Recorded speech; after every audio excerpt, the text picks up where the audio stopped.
Our heroes have journeyed to the far capital city of Tarrow in hopes to help Clickwhistle with her new mission from the Crimson Dawn. An assignment that would see our dues facing dire consequences should they fail. After acquiring lodging for their visit, the dues decide to take a day of rest and inquiry into the city to help pinpoint their bounty. With individual goals in mind, the dues head out into the city, unsure of what they might find.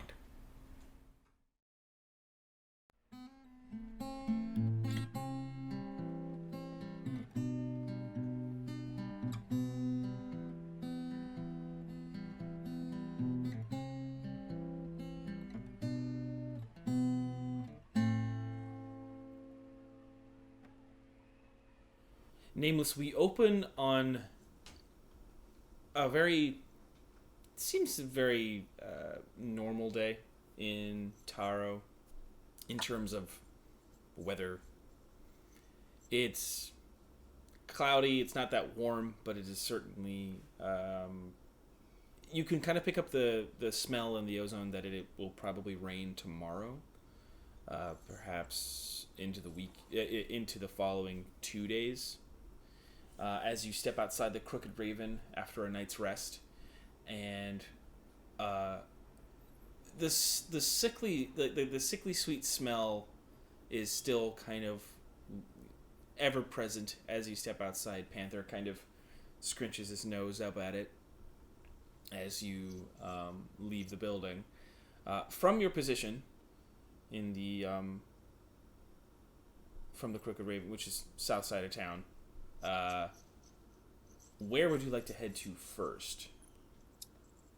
I would like to go to the National Library of Bovasia, Okay. which Go I know is ahead. northeast. You do know it's northeast. You're not entirely positive about how far northeast it is, but you do know it's that direction.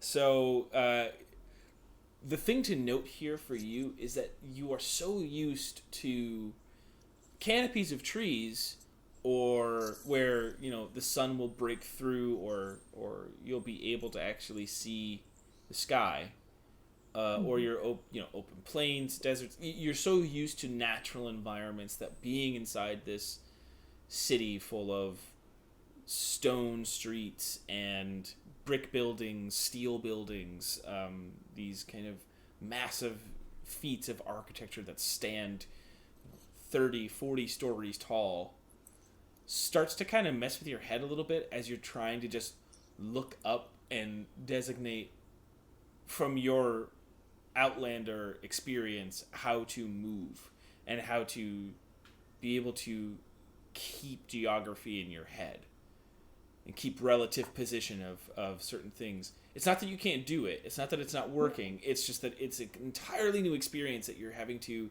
as you move through this city full of different, as you move through the city of different artificers and the different contraptions, people just kind of like walking the streets seemingly in a hurry everywhere. There are a couple of moments as you head north that there are some kind of just like hawkers on the street trying to like pawn off something to you.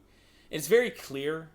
It's not something that you haven't experienced before for sure, but it's a very clear difference between someone who is trying to sell some potentially illegal merchandise, Oh, cool. and as you pass businesses and you pass some residential buildings, that you start to realize,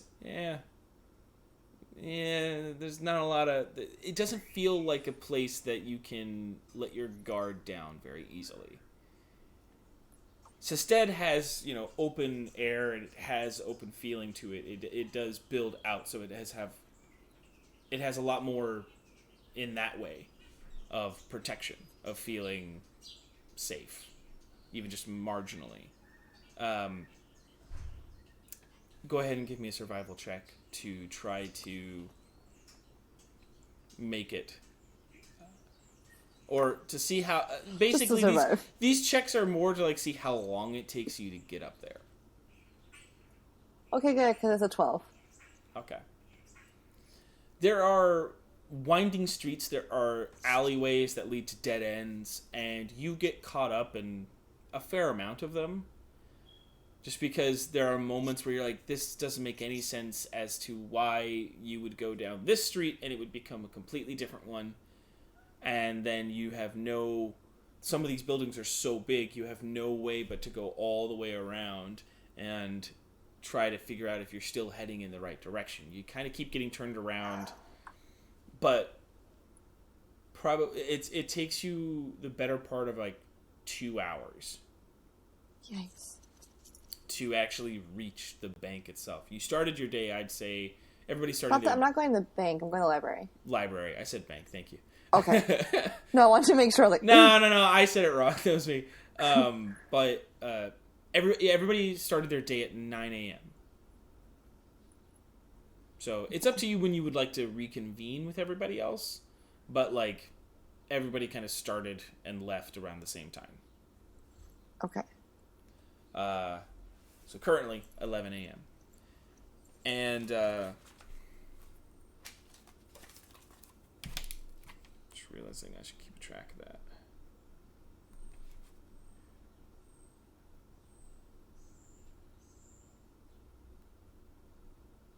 Okay. Reaching the building. The towering 10-story circular structure grants a reprieve from the more modern, sleek designs of the Bristol district, giving a look into the past with its stone foundation rising up to meet the intricate designs of the gnomish architecture. Stationed at the front of the library, perched within a plaza nearly as long as the library itself, rests an old red dragon. Lazily watching passers-by and occasionally making a meal of yawning to show off his sword-length teeth and going back to sort of resting his head, his eyes ever present and guarded towards all who enter. And that's sort of your... So it's, yeah. So it's he's this... like the receptionist equivalent, basically? Maybe. Oh... He's not stopping people from entering, right? It's people are kind of like there's more than a few people who give him a wide berth, right? Like there aren't that many people who are like trying to walk up right next to him. There's a few kids that do, but pretty quickly the adults start to like, okay, let's go. Let's keep moving and kind of like move around. He just seems to be sort of taking in information as people come and go. It's not entirely a busy coming and going though. It seems very laxed. It's the stonework itself. There's these row of pillars that line that line the length of the building that warp up into this sort of they have this etched design in them that kind of does this winding pattern up it, like a candy cane type etching, and at the top of those columns, each of those pillars rests a gargoyle, and they all kind of are in different positions, but they all sort of have this... Each gargoyle seems unique, and that sort of lines the entire circular nature of the building. Are they pulling like a hunchback where they're moving? Or is it just like... No, they're just actual... Okay. But it's just... Okay. They're just there. And, like I said, the dragon's position is more... It's not part of the building proper. It seems sort of like he has a semi-roof over his head, kind of, but it's like it's broken, and it's more like it's more like a plaza. It's more like an open air thing that has like an outer border, and he's just sort of seems to be resting in it. It doesn't seem to be part of the same structure of the building. It's just kind of like off to the side. pointed. Okay. So he's pointed at the stairs that lead up to the library. So like as you walk up, he's just there, ever present on the left. I'm gonna walk past him.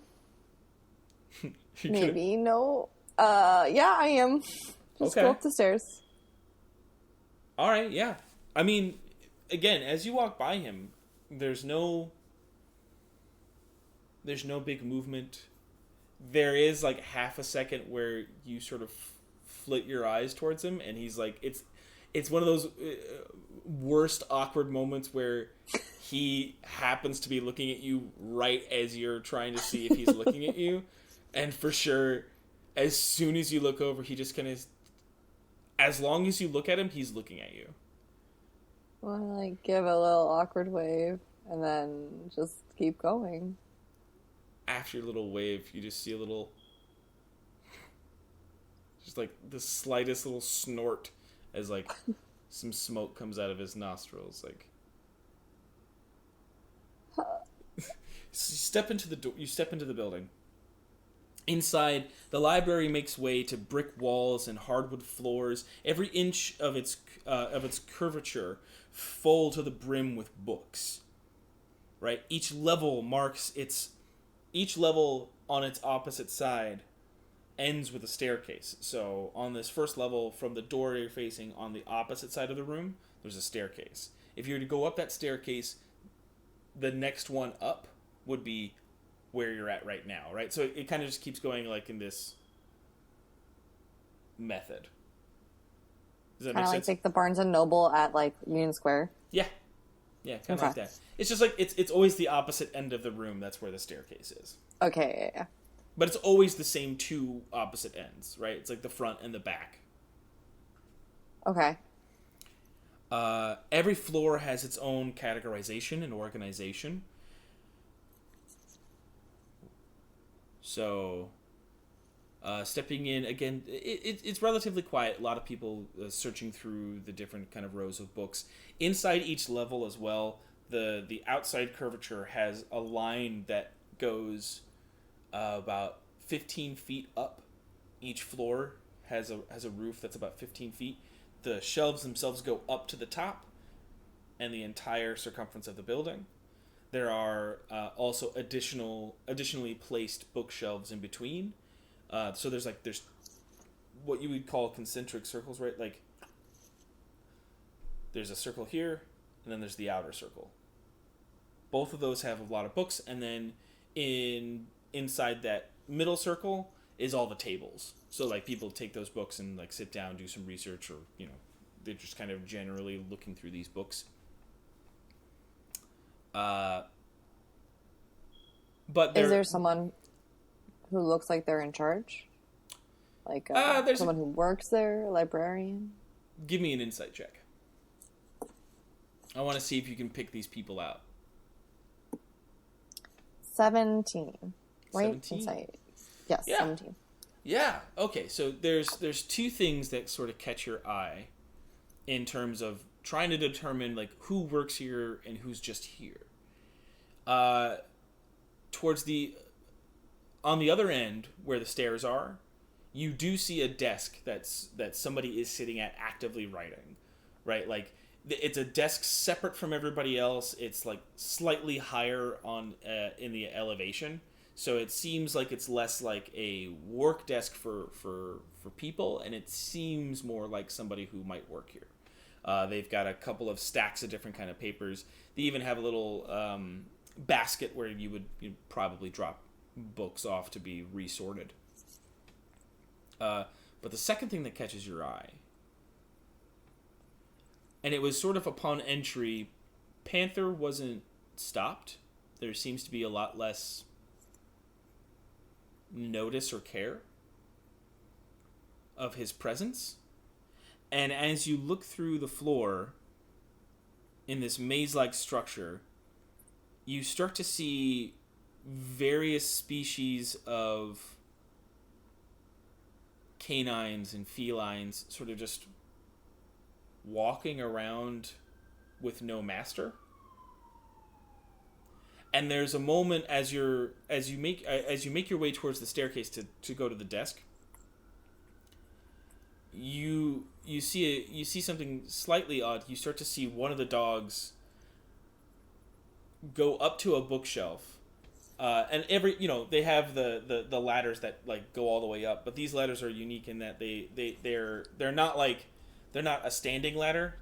They're one of the ones that you would actually like walk up into a platform. So this little dog, he's this little he's not little, he's like a medium sized dog. He's like a Labrador, right? He's like a yellow lab, and he steps up the steps, and you see him reach in, grab a book, go back down, and he takes the book and moves all the way forward towards the stairs and walks right by you up the stairs and then keeps going. And the person behind the desk, are they, what kind of person thing are they? It is from... what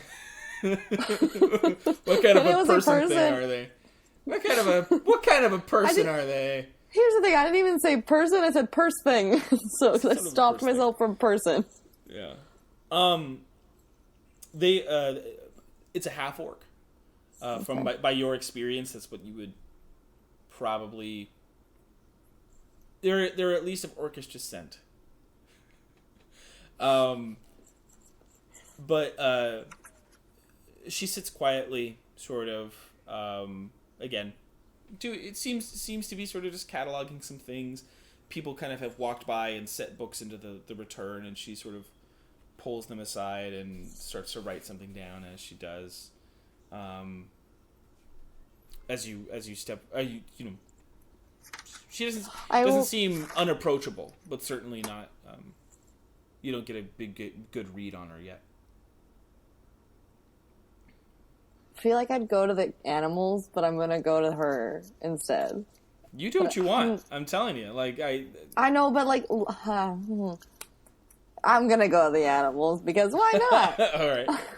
So like as you start to step up to the desk to talk to this person, you're like, I'll figure it out a different way. So on this first floor, there are, I'd say, taking another moment, just trying to find the animals again. You see a cat, this sort of little black tabby cat, sort of like walk up with a scroll in his mouth and jump up on the table and so set it down. Like he sits and sets it down in front of the person in front of the person. That person sort of like scratches his head, but then also gives him a silver, and the cat takes the silver. Like the cat has like a little pouch, and then you recall seeing the dog have a similar pouch, and then you start to notice that like there are like a few animals in here, like there's some birds and there's other things that don't have those pouches, and they don't seem to be going off into the books as much. Okay. So there's some animals with pouches that continue to like walk around, and after the cat receives the coin, it jumps off the table and starts to like move away. Oh, wait, I need you. And the cat stops, looks up to you, and sits down. Just looks at you, just waiting. I have to give you money first? Do you work that way?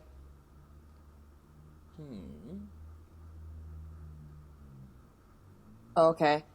I want to research some things. Can you help me find the things?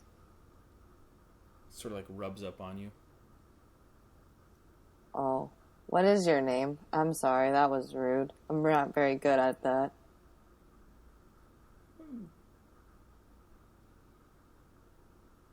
Oh. Can you talk?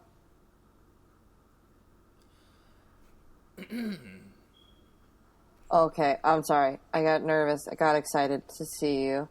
I'm trying to research a few things. The first thing is that I'd like to see if you have any extra information about the bronze wolves. He stands up. You kind of got the feeling he was waiting. You said you had a couple of things, so you kind of got the feeling he was waiting for the list I figured. of things that he was going to have to help you Nameless with. was probably like, that's it. So he gets up, and he starts to walk up the stairs. I follow. Okay. There's a moment where he kind of like looks behind him to make sure that you're following him. And Panther looks up to you. This is kind of weird. I'm kind of concerned the cat doesn't talk. What if they, like, cut its tongue out or something? Panther, like, starts to like, look at him. Trying to, like... You, like, see his eyes get a little bit big. Like, it's not what you would think is jealousy, but it's not jealousy. It's like, it's this thing of just, like, trying to decipher what this thing is, and you just see the cat just, like, does not care. It does not have any sort of registering of this person, and it's Panther behind him. So you end up on the third floor. Every floor of this so far has been identical. Doesn't seem like this building was made with, like, the intention to be supremely unique, as more of a repository or suppository, I guess I can't remember which one it is. Repository. Suppository is an anal pill. Yeah, that's what I mean. I was like, that's not right. A repository of information. It's something where it's like it is meant to hold books, right? Like, and be a place for these people to read and gather information. So it's more function than form. And as you do, the little cat, he brings you around to like halfway through the room. He steps up on the ladder, and he kind of indicates towards a collection of a collection of scrolls, like a collection of papers and scrolls on the shelf that have been there's like a it's like a you know those, like, when they have posters at stores and they stick them in that's essentially what it is. It's just a row of those kind of conveniently placed in.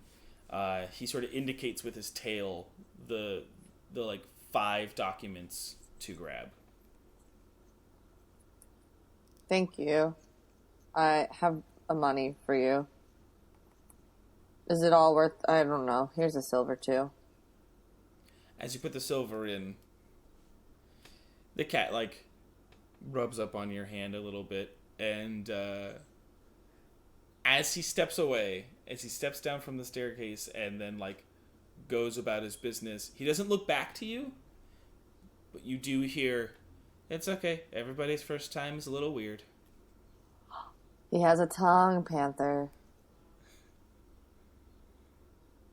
Okay, I'm gonna look at these now. You look at Panther, say, "That's good." Yeah. Is he kind of glares at him as he walks away. Is he prettier than you?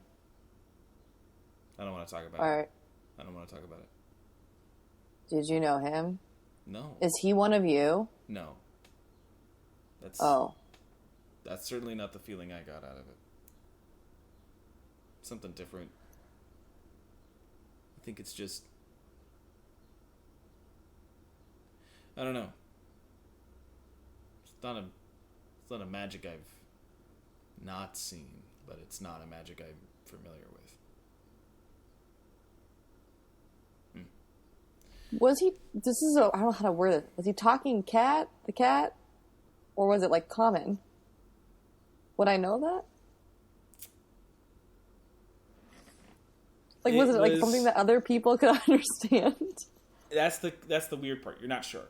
He wasn't looking at you, so you weren't getting body language. All you felt was something being said. Okay. Interesting. All right, well, I'm going to look at the scrolls. I'm specifically looking to find um, about how to like get into the woods. I'm trying to look at my notes. Sorry, one second. All good. I had this highlighted. Now I can't find it. I found Suicide Squad. Um,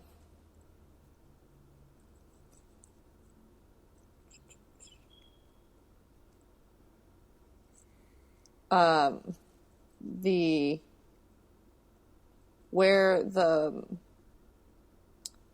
because I remember apparently I didn't write this down. The guy had said that the doctor had said that there was like not everyone could get into the woods.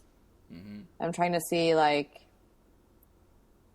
how do you get into the woods, and then like also anything that they were necessarily like known for, mainly like would they possibly do like terrorist attacks or big bad curses where people melt. So, what you're able to find out, and the implication is sort of like this is what you start to what you start to see is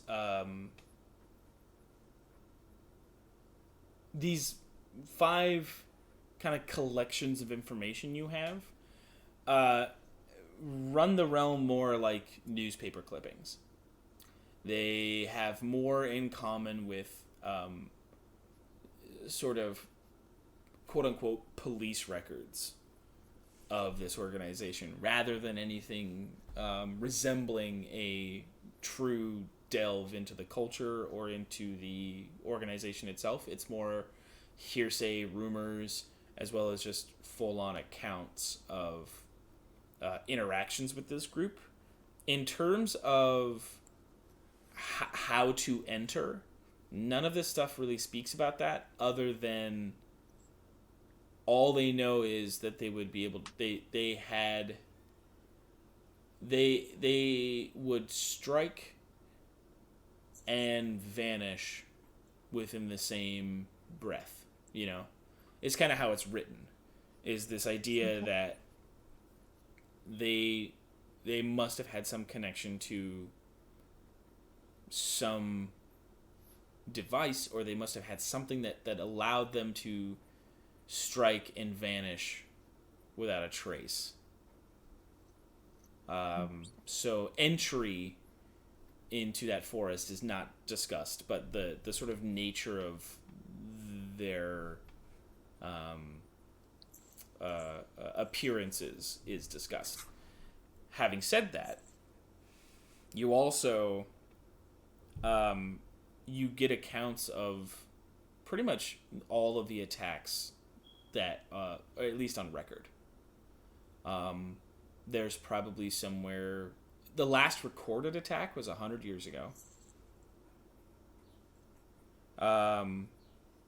But it all sort of ranges from things like destroying old buildings, like destroying buildings from different parts of the world, like not just Bovasia, but 1 or 2 of the notes in there talk about going into Rakia, Lenistad, making the journey to Dratenia, Alolia. It's sort of like it's spanning over. There are similar accounts to the nature of like these attacks, but it's like destroying buildings, attacking caravans. There's even records of them of similar sort of events happening and someone being kidnapped,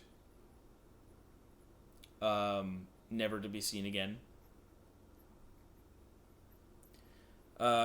And the last known account of an attack that could be by this quote unquote this detectives, or this, you know, this person who's collected this information in these stories and written them in this form. Obviously it's not enough to make a book, so they made a bunch of parchments and scrolls and things kind of detailing these things. The last known account of that was a biological weapon attack on the then city of Pike, which was old Bovasia. now When you growing say up. biological attack, like what exactly did they do? Uh, sorry. Well, that's the thing. All they know, all that all that the person says can be, all that was recorded, or all that was deciphered, was that it was some sort of biological attack, because no one in Pike was left alive, and there is no traces of struggle. There was no traces of, you know, violent exterior damage. It was only when they started investigating the bodies that they realized that it essentially, whatever it did, it pretty much liquefied their insides. The bone structures were still there, but it fried the other, like the other biological material. Is how it lists it within the report. It's very scientific. It's very cold. It's very detached. So yeah. The other parts of it say that, like, in the one or two instances where either somebody was able to be fought or captured from that side, from the Bronze Wolves, or, you know, from the collection of potential survivors of these events, their main message usually stemmed in the realm of the general populaces of the world weren't thinking of the land they stepped on and shaped to what they wanted, and weren't listening to the damage it was doing to the earth. And that was sort of the main conceit for all of their decisions. Every time there was some sort of message left behind, or not message left behind, there just seemed to be some. It always had to do with. It was always in areas that had questionable sort of. Yeah. So this research, reading through all of these scrolls, it's not a very hard task. It's not a super long one, but to gain this information, you spend about 90 minutes doing that. So it's like 1:30 Yeah, it's now? 12:30. 12:30 now?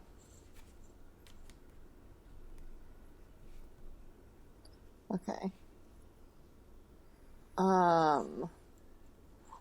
Then I'm gonna look for another animal. Okay. And Are you looking for a dog or a cat? let's go with a dog this time. All right. What are there more of? There's actually there's an equal amount of either. They just kind of see. Okay. Again, they're all kind of coming and going. You don't see. But like, it seems like after they've dropped off a book, they, like, go and take a seat somewhere, and then are just waiting. And then inexplicably they'll just get up and then walk over to a person.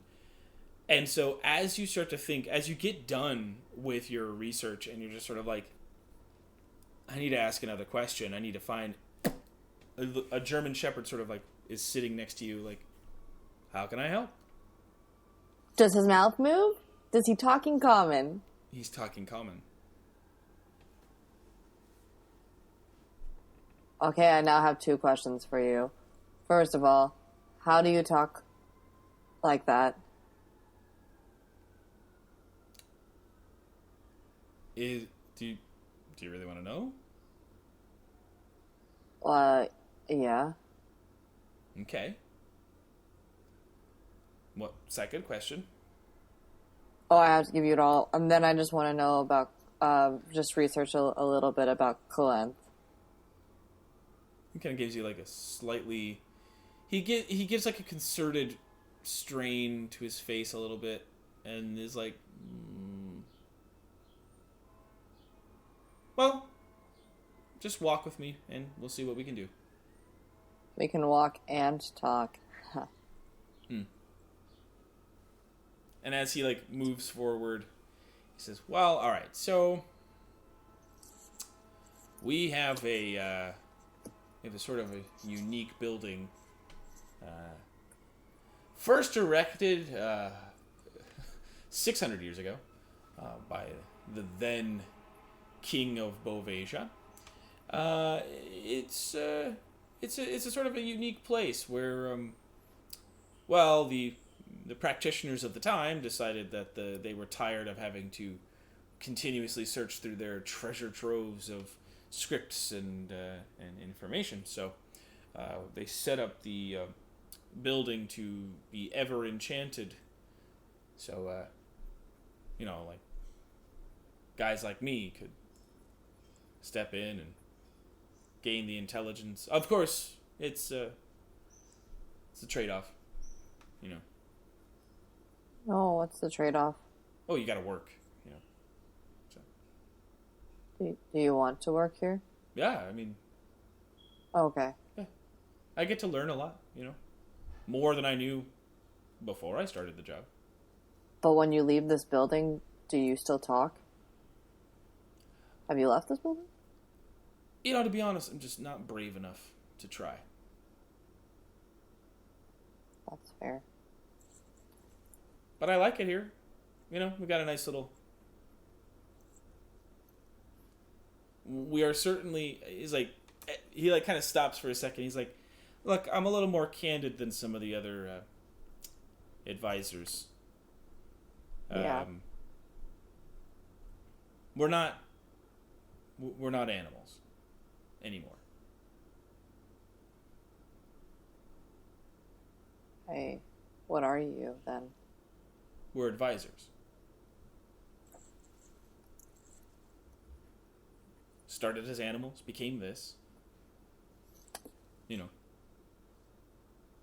It's more of a. It's our way of life, and we're good with it, and we can reason it. And it took a while. Oh, boy, those are some dark days. But before my time, so it's people generally we're treated with respect. It's like he kind of like jingles his little pouch. It's like, But if you don't leave here, what's the money for? well, we still got to eat. We still got to. All right. Plus, I mean, some of us are practitioners ourselves. Kind of keeps moving. Of magic? Yeah. He's just like nonchalantly walking. He's like, yeah, I mean, you ever look at a wizard and say, how did he learn to do that? Met many, but yeah, sure. We just did the same thing. So you can. That's really cool. Panther, do you feel smarter now? Panther's like, no. No, we're not an advisor. I get it. Yeah. Yeah, I guess I'm not. If Panthers could blush, but he does give this little like. Oh, Panther. It's like going to what is it? Parent, like the parent day where like kids bring their dads to or moms to school to like I do this job, and he got brought to that school and everybody else is like yeah we have our whole society and we learn and like do magic, and he's like I live out in the woods. Like he gets to be the shitty dad. It's really cool, huh, Dad? So the shepherd brings you to the he brings you to a section, and he says, now all I can think of is this. You might be able to. He like pulls out a book. You might be able to find something in that. There's a name like that in there. But that's certainly a stumping question, which doesn't usually happen. Just it's like a faded memory. Does that make sense? Yeah. So many of the times when people come here and request an information, he can't snap, but he goes, what is it? What did he do? He's, it's like, it just appears in our head. We know the location, we know where it's at, and it doesn't take much to find it. But this one, it's like a faded memory. It's like it's almost there. And I know that there might be something in here. I can't be sure, which doesn't happen. Usually, because even if something was restricted information, we would get an alert to that. No alert. Nothing is restricted. Just almost as if the information was here and was just gone. Oh. I'm gonna read this book now. Oh, you probably want money. Mm-hmm. Kind of the shtick Yeah. Here. I have some, not much, but I have some for you. Let me get it out. Hold on. Is it like all this? I'm gonna give you a gold because you did a lot of information. Oh. Thank you very much. That's very kind of you.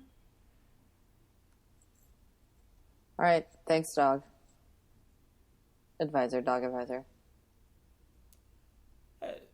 I would just stick with advisor. Dog advisor. I would just stick with advisor. Thanks, advisor. He walks away. Come on, read the book. Okay. So, let's see.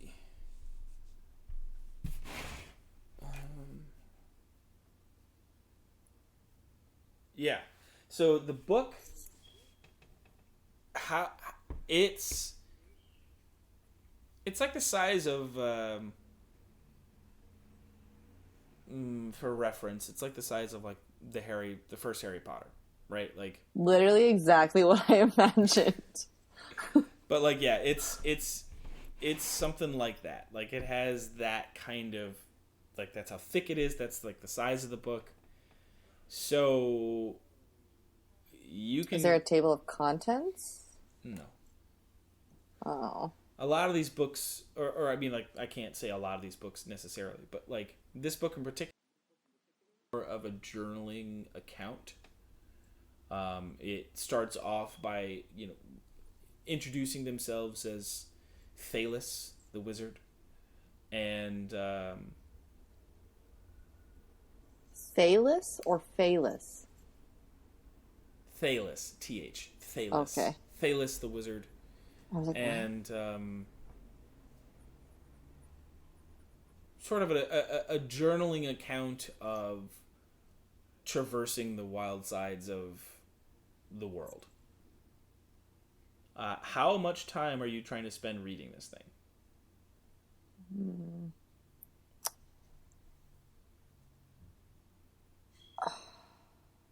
Trying to see if there's something I can do. I did not prepare it. I'll say like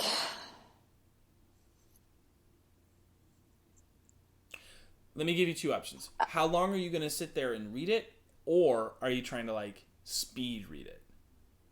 Are you going to speed read? I think speed read is going to be a check. Okay. Right? Like you're skimming, you're trying to like find some information, but if you were to spend time actually just like straight up reading it, you would be able to actually it wouldn't be as much of a check, right? Like it would be more like I want to speed read. Okay.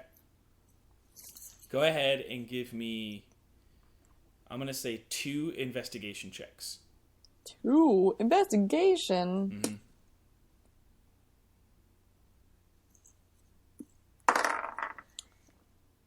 Okay, so the first one was a 9. The second one was a natural 20. Oh, sweet. Yeah. So I was like, oh. So these 2 checks are basically you're skimming through once, and then you're trying to like skim backwards, kind of a thing, right? Okay. Like you're like it's a once over, and then another once over to try to like see if there's anything that you can do. So on the first go, there is just it's a lot. There's like this person also talks very it's a very verbose wizard and seems to kind of like that about themselves. So there are many times where an entire paragraph is describing what food they ate, you know? So Call back. So, on the first read through, it is just kind of insufferable, and it's really hard to read or like pick apart information because so many of the words are just ridiculous, or like some of the things he's talking about just seem so outlandish. On the second go around, towards the end of the book, so it's something that is like when you're flipping backwards, like you see pretty quickly. There is just this. There's this. Sorry. There's a passage that catches your attention in that you remember you on your first go through you remember this insufferable paragraph. It was just like the whole page was something that you were like, I can't read this anymore because this one just makes no sense. Each sentence is about a different topic. It has nothing to do with each other. It's all just wild ramblings. And then on the second go, you get to that page, it is a completely new set of single sentences that have no meaning, but it is distinctly different. I want to read it. So that section, right? And this kind of takes you the better part of like half an hour to get to this point. Just kind of like flipping through the pages and trying to get what you can out of it.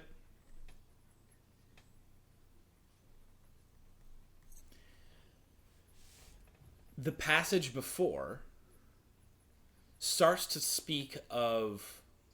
It speaks of it's kind of like this chapter based in colleagues, people that they knew, and it starts to once it goes to the page where it starts to speak nonsense, the sentence right before that is sort of madly scribbled, like in terms of a bunch of the other writing is written in a way that is legible, neat, super tidy. But this one last paragraph is very rushed. Seems like... And then it goes right back into this neat and orderly for the nonsense sentences. That last paragraph says, he's actually done it, though, my friend. Somehow they've figured it out. Sorry, he doesn't say he, it says they. Sorry, they've I'm sorry, that was my fault. They figured it out. Somehow they figured it out. I just had this in my head, so I wasn't looking at it. What I wrote down. That they've managed to trick her, and I'm not certain.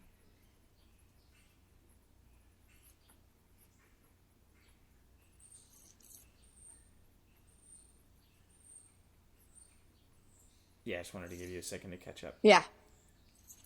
All good? I'm good. Okay. Mm-hmm. They've managed to trick her, and I'm not sure what that means for his associates.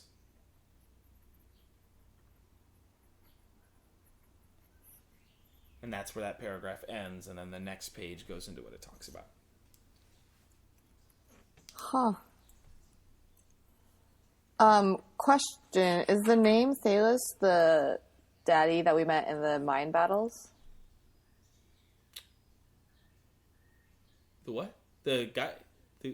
There was the wizard that was in the library, Ray's dad. Did we meet? No. Is that him? No. Oh, okay. Okay. And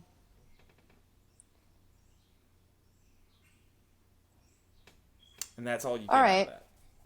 Yikes. Okay. Well, I guess that I'm gonna put the book back.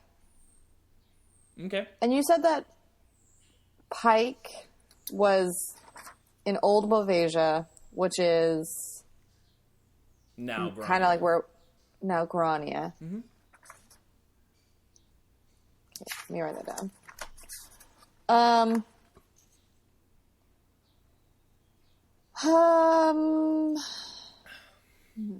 I guess. Yeah, I think that's all I really wanted to do in the library. That didn't really like. I am intrigued by this sentence, but I don't know. Okay. Actually, I'm not gonna put the book back. I'm gonna be like, advisor. Advisor. The shepherd shows up again. He kind of was. Hi, advisor. Can I take this book? No. The books have to stay here. The books are open to anyone, and the library is open to anyone during working hours. So the information's always here. But the books never leave.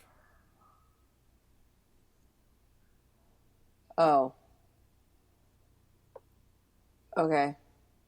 That didn't really help me then, but great.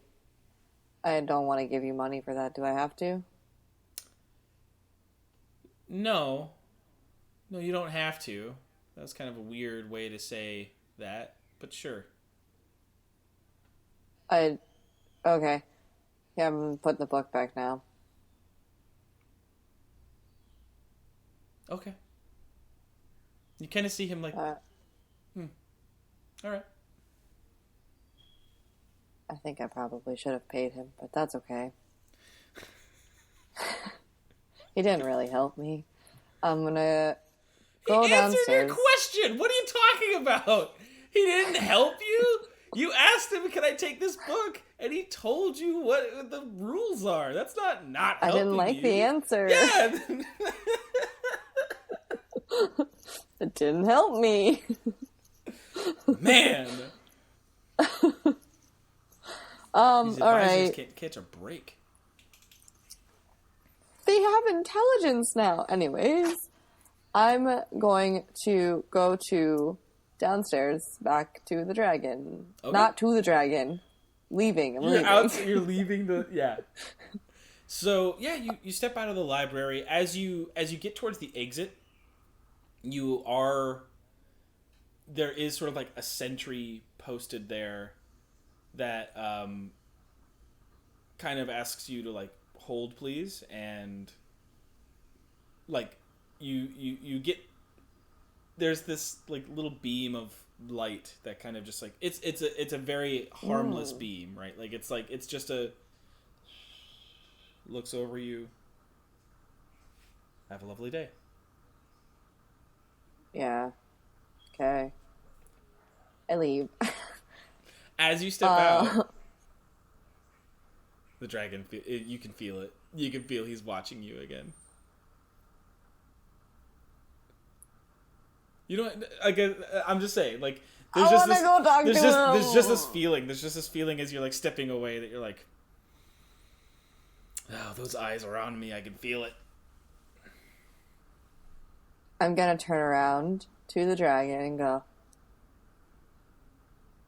And go what? hey. Oh, okay. I'm gonna turn around to the dragon and go, why are you looking at me? Did I do something? his head. Do I know you? His head's sort of like resting, and then you see his arm, like his front, like lift a little bit, and then his snout and his long neck just sort of bow down below and look. He's massive. His massive just like kind of like meets you at the stairs. Yet again, not everybody's like just like terrified of this thing, but no, everybody just starts like. There's a person who's like about to step up the library stairs, sees the head come out, was like, "Nope, I'm out." Like, I'm not going up there today. I can research tomorrow. We're good. But most people are giving just like super exited birth, and you can see Panther sort of like not so much like trying to be intimidating, really, right? Like he's just sort of preparing, and the dragon just kind of comes in and he says, "Well, you are might curiouser than most of these other people." Yeah, I get that often. "I do not know you. No. Should I?" I mean, I'm pretty cool, yeah. This is Panther. "And you introduce him before yourself." I don't really have a name. I guess people call me Nameless.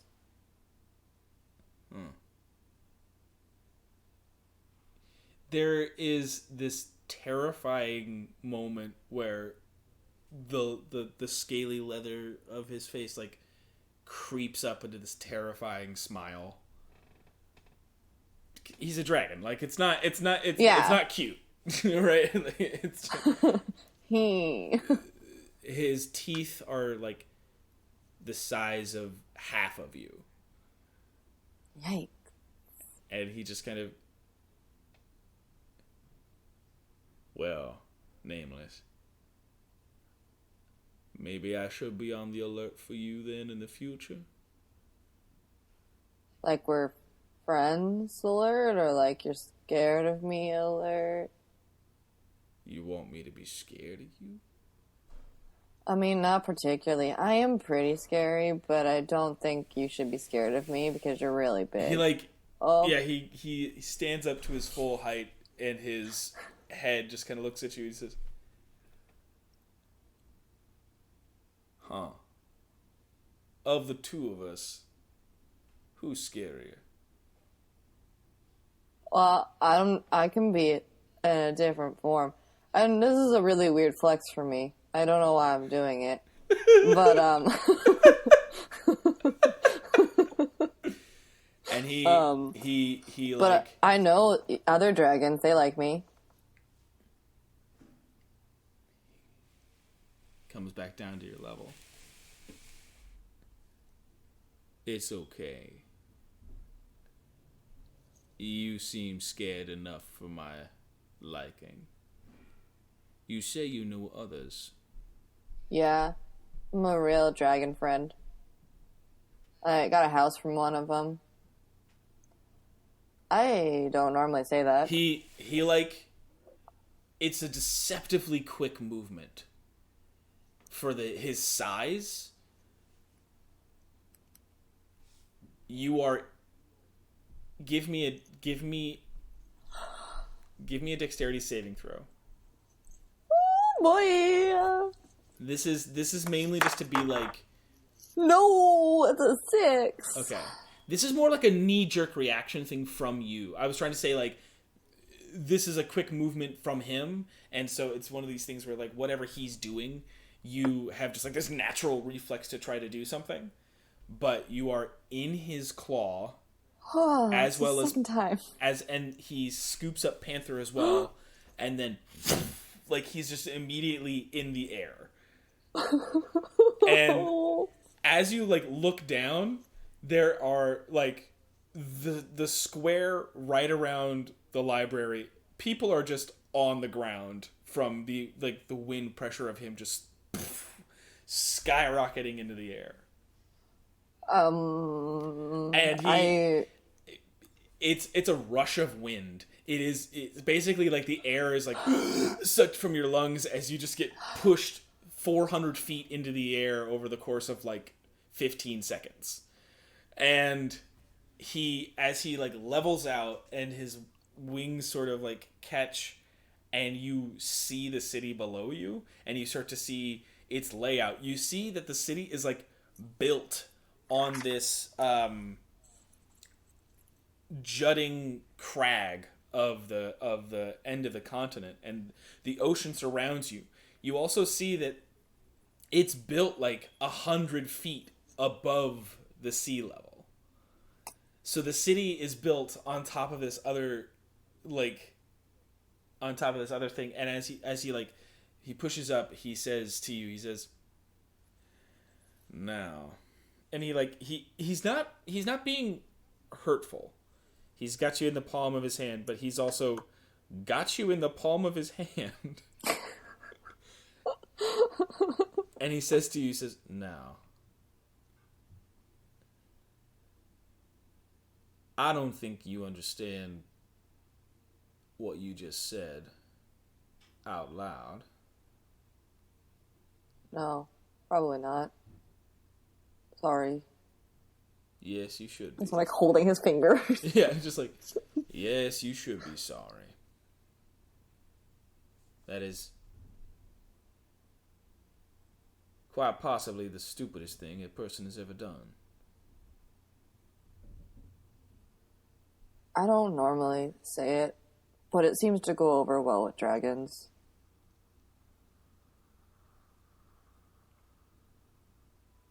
It is not a good idea.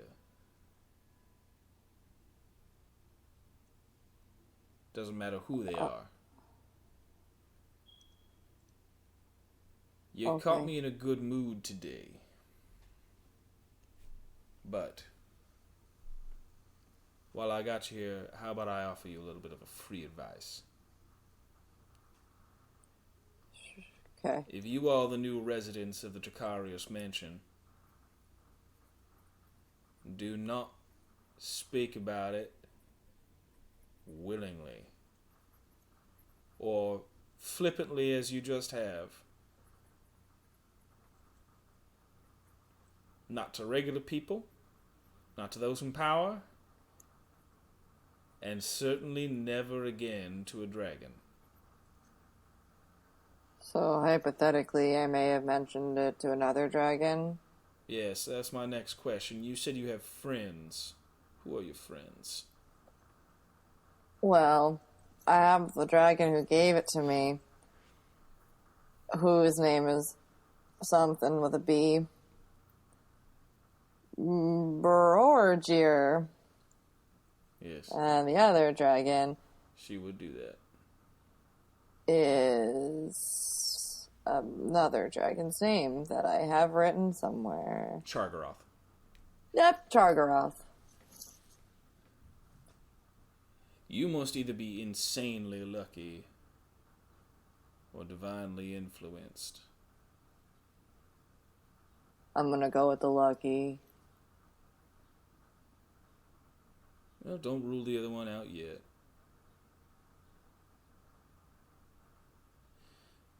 Don't speak of it again in this city. Wait, but if you know Chargaroth, can you tell me where they are? They're through the door that brought you to him.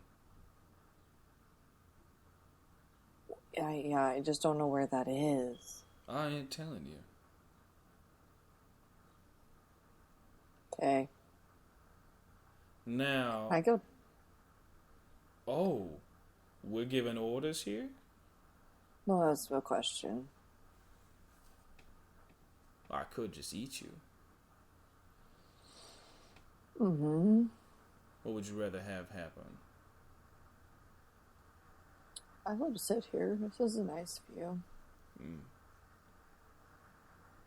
Eh. It's alright. You should be better.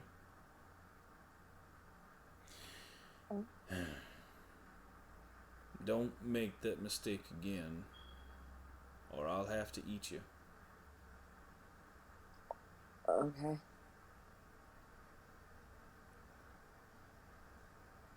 Thanks. Don't thank me. Not eating me? It's not. It is not something to be grateful for. Well, I mean, I'm pretty grateful you didn't eat me. I'm sorry. You have a hard burden in front of you if you're going to live in that place. Why?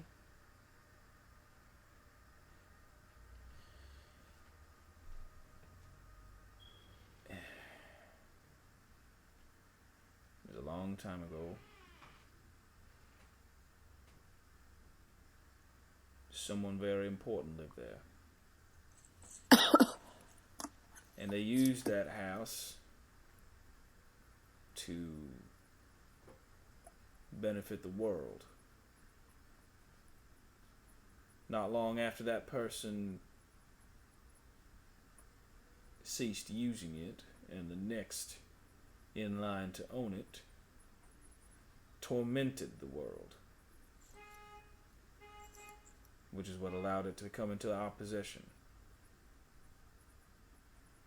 Again, I should say.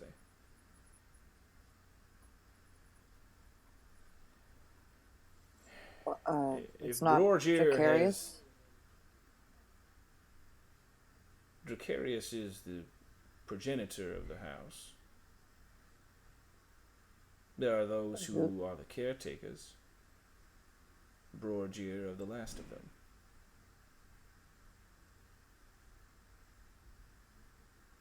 But how was it used to torment the world? Who used it to torment the world? Someone who no longer matters. Not to speak enigmatically. They are dead.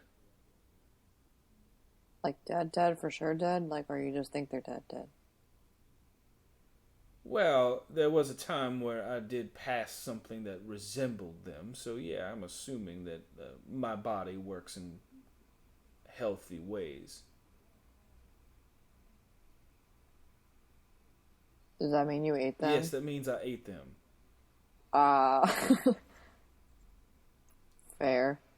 I suppose metaphors or allegories are not your strong suit. Depends on my day.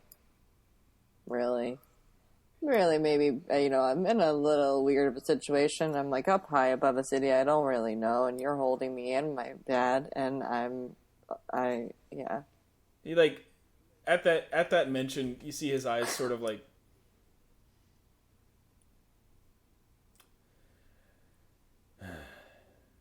just don't do it again. Okay. Or I'll have to eat you. Yeah, I got that. You see his like his face turn from relaxed into a very stern, and go ahead and give me a wisdom saving throw. Oh no. Both me and Panther? Because I realized I didn't do that before. It's okay. Yeah. Okay. I'm kind of counting it. Both? Yeah, I'm kind of counting it as both. Like at this moment. Okay. Natural 20 again. What's the total? 28. 28. Okay. Saving throw, right? Yeah. That's really interesting. 28. That's really interesting because it turns into this very menacing, and he's like, "Let me be clear again. Do not speak of it here in this city." And you can tell that he's attempting to put whatever amount of fear into you that he can. But you get you have enough sort of gumption in yourself right now to combat the actual fear of that situation. You can tell it's kind of, it's not like he's putting on a front. He is terrifying and he does mean it, right? Like you get the intent, But you being just like actually afraid of that moment, there is just a moment of whatever nervousness you were just feeling sort of relaxes slightly. You can tell that you can tell he's very he's trying to make you afraid because he's afraid.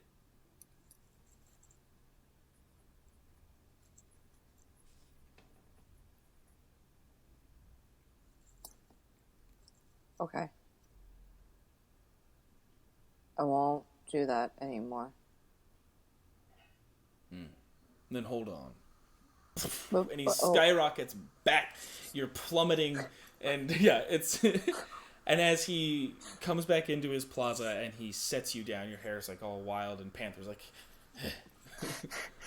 He says, and he just kind of like doesn't say goodbye, but continues to look at you as he lays back down.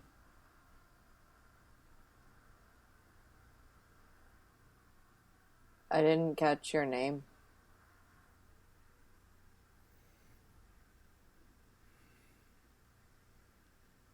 It's Cindric.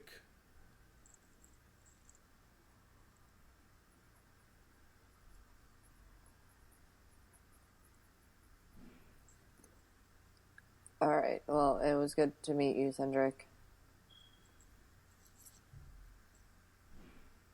He puts his head back down. Oh, never mind. I didn't have a map remembered. I'm going to the guild hall now. Okay. I was going to ask him where it was. All right. Having that. What time is that now? That was like... It's like 1:30.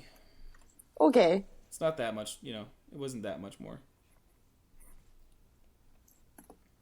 Okay, so the guild hall is it's pretty easy for you to find, just because you kind of had it memorized. And given the way you got to see part of the city just now, like you kind of got to it's not that you got a better layout, but you got like a sense of scale. Yeah. It's a fairly large city. It's mostly it's longer than it is wide, though. So like it's a lot. Like you're going to be doing a lot. Like you would probably travel more north or south than you would east or west. Okay. So reaching the spot, it is a building, sort of a octagonal building, 4 stories. It has it's all made of this really beautiful stonework, but it seems like it's in repair. It seems like, or maybe not repair, but under construction. Like half of the building is being restructured into this like steel architecture as you step forward to the guild hall. Is there a person thing in the front? And probably that, and also that also would have taken you. Oh, I should see what. I can make this super quick. Yeah. I'm also just I'm looking at the distance. Oh, I think I meant see what time it is now. But also, I was about to say, I was like, Oh, so it's actually not even that far from the library itself. It's on the same side. It's just north. Okay. It's northeast, so it's north of your location. So it doesn't actually take you that long. Probably about 15 minutes to get there. So it's like 1:45. Okay. 1:45. So what do you? Stepping up into the building. Again, the construction side is a little loud and they're doing all this work, but there still seems to be a teller there at the front. You see kind of a directory of services, and it seems more like this guild hall is like this adventurers guild hall is smaller than Sested's or smaller than some of the other things you may have seen, but it has a good collection of. It feels more like they have a few guilds that do a lot of work. Okay. Excuse me, person. I'd like to hire someone. He said, "Yeah, it's just this. It's a halfling man. He's got this little scruffy sideburns and stuff, but he kind of looks up. Well, okay, yeah, sure. What you trying to find here? I want to find someone to find something. Oh, you're looking for some sort of hunter? Or someone who can help me find them. I don't really want them to go. I want to go. Oh, It's really loud in here. Can we go Can I go somewhere else? I mean, yeah, you can go somewhere else. Where are people who do the magic of finding things? I want to find some. Oh, that'll be up on the second floor. You can go up one more, and then you just go around over there, and oh boy, you'll find them. You'll find them. They're called what is it? What's that name? He looks over his list, and he's that's my shorthand for I have to come up with a name and I forgot. that's well, what is that? Let me look at my book. Yeah. Hold on, I gotta look at my list here. He gives you the like it's like a it ends with detective agency, right? Like they are. Okay. I don't think this is what I want, but I'm going to go over there. Detective agency. It's not Grump and Stump. But it's... Rump and Dump. Rump and Dump. Didn't mean it. No. It would probably be like... I don't know. I should have done that before, and I don't know why I don't have that written down somewhere. But getting into the room, it seems like it's like a 7-person team as you enter. They kind of have all of these boards that have a bunch of maps made on them, sort of mind maps of different cases is what you can assume. They're kind of talking amongst themselves and seem to all be working on something or another as you walk into their office, and one of them catches you and says, "Oh." He sort of steps up. He's in this just like a simple like vest with an undershirt. He's got he like as he steps forward, he's got a holster that has one of the hand cannons that you saw Liam have. Like it's a very similar. It's bigger than the Derringer type thing. It's more like an actual sized weapon, but it is very similar in scope. And so as he steps forward, he just says, how might we help you? We are the blank. We are the blank detective agency, and we're... Well, that's a good name. Yeah. I don't know if you're able to do this. I'm looking for someone to find someone for me, but I want to go there. I don't want you to go. I want to go. I want to know. You want to know where they are? I'm trying to find... Yeah. So you want somebody to find them? But you No, I just want to know where they are. Oh. I have something they left behind, and I want to try and find them myself. Gotcha. Well, you're in luck. Because we can help you out with that. Great. I don't have a lot of money. I see. He kind of like looks around. He's like, well, Jace would usually say that we could do it pro bono, but she hasn't come back from her job that she did for pro bono. So I don't know if we can. I can find Jace. If you can find Jace, what would you need us for?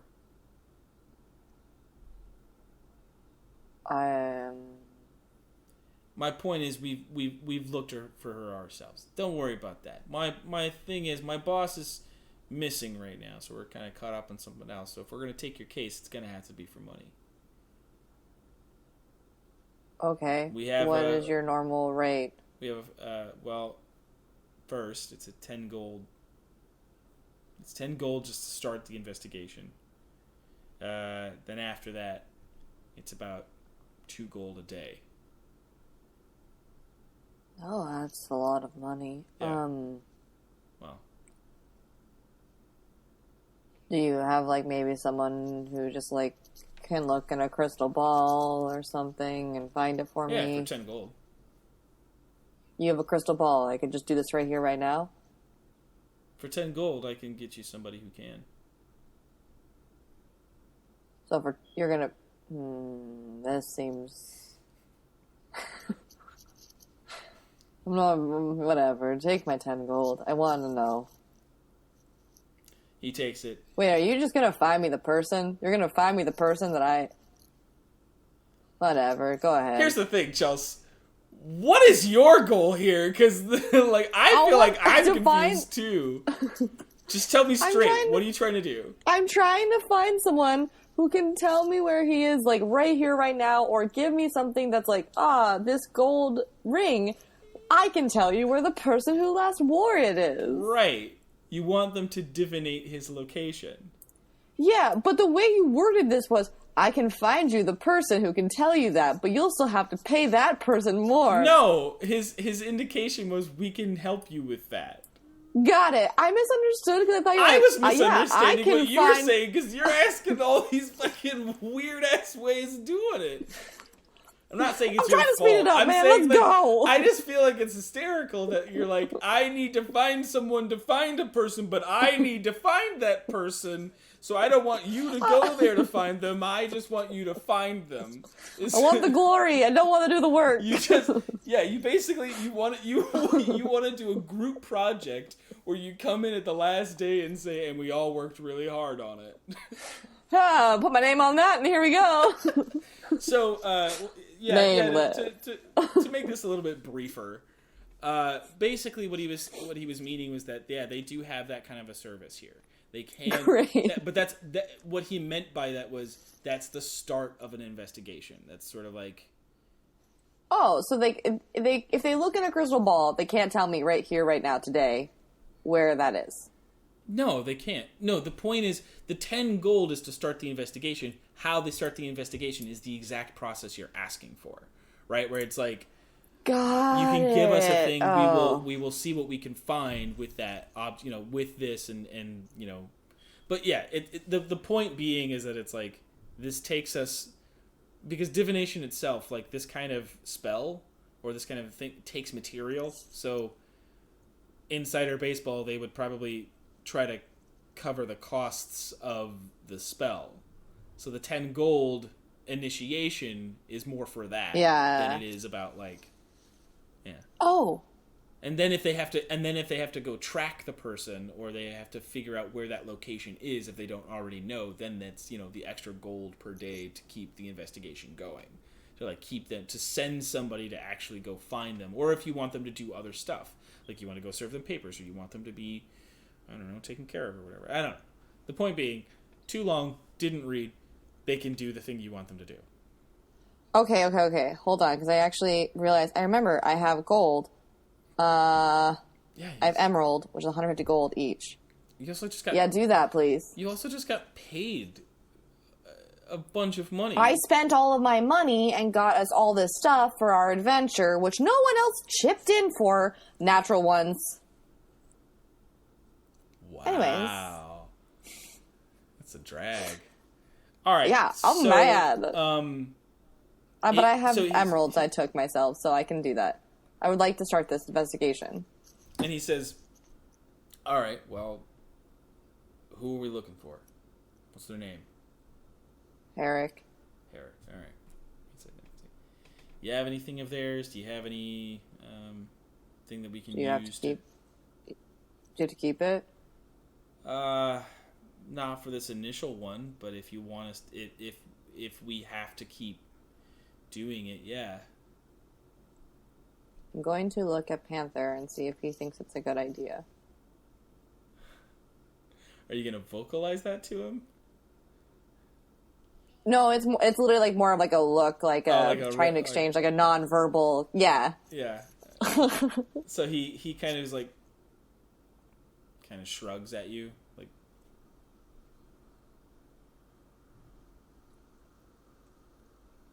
I don't really know you, but I will kill you if you lose this. Yeah, that's fine. So then I'm going to take my necklace and like undo it, and then take the ring and give it to him. He takes the ring and he says, he's like, look, ma'am, I'll be honest. Sometimes we use these and it gets solved in the first day. Right? Sometimes it's just about knowing a thing rather than... Yeah. Right? And this is this kind of investigation we do. If you want, he like pulls out a brochure, pamphlet. It's like, these are our services. I'll keep this. Thank you. So he's like, all right, well, that means Cherie. Like one of the girls from over there, she like walks over. It's a Baxi, and she steps over, and he says, we gotta take care of this right now, right? You need this now. Yeah. I mean, if I'm paying you per day. He's like, all right, let's get this done, so we can put you back on finding Jace. She's like, yeah, okay. And so she takes it over to her station, and takes the information that he's got from you, and as you like, kind of indicates for you to walk over. She starts casting the spell. It takes her a little bit of time to kind of like get the materials ready and get it all set out, and she puts it in the center of this like circle, the ring, and holds her hand over it. Starts the incantation, and while her eyes are closed, she's like, so he's a Goliath, yes? Yes. Sorry, I'm I realized I never took the gold out of my thing. Oh, it's all good. You didn't even have to do that right now. It's fine. She said, Oh, okay. Well, I did. But then I messed up everything. Yes. Sorry. Is he... He seems very hurt.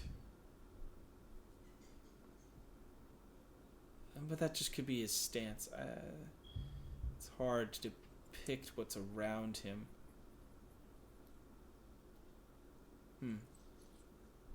Yes, I see some things around him, but I can't make certain of it. But the colors are very vibrant, wild. It's almost as if it's dusk where he's at. He's in a Ooh, ow.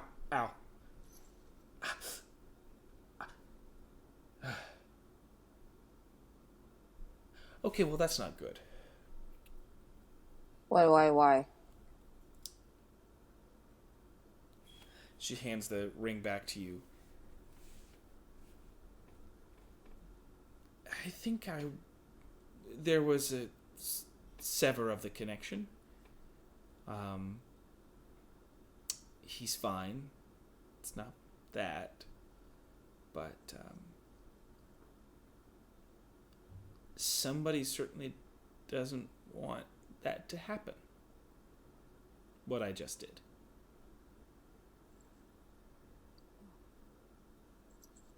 Okay. Or the area he's in. He seemed to be walking. Could have meant that he passed through some sort of anti-magic or some sort of guarded, shielded area.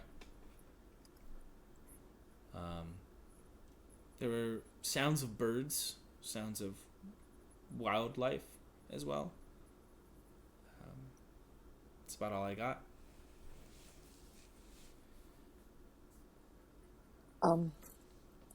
Thank you. The land looked weird. It was not a normal forest, but it seemed like it. Like if you were to walk through it, at one time you may have thought it was.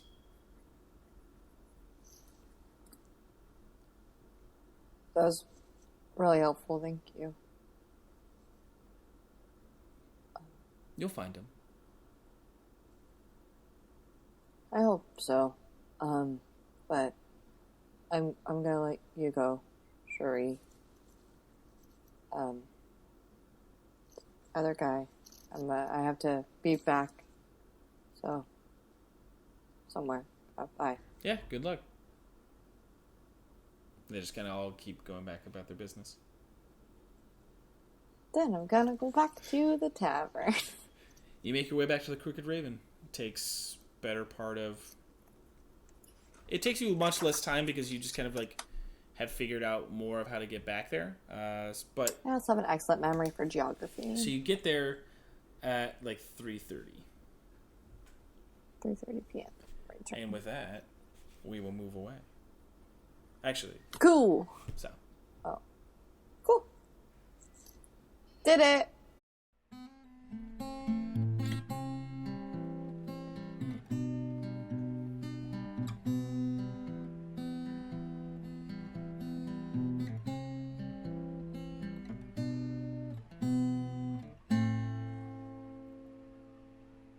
and we settled with Setlali, leaving the Crooked Raven with everyone else at 9 a.m. It's a normal sort of day, kind of cloudy. Seems like it might rain a little bit later. The city for you is certainly an interesting endeavor. It's not something you're not privy to, but it is a unique experience. The monument is at the front gates of the city, so it will take a fair amount of time to get up there. Okay. It's going to take about walking. It will take about some of my teeth. It'll probably take you close to 2.5 hours, almost 3, to walk the distance. Okay. During that time, which location did you memorize, by the way?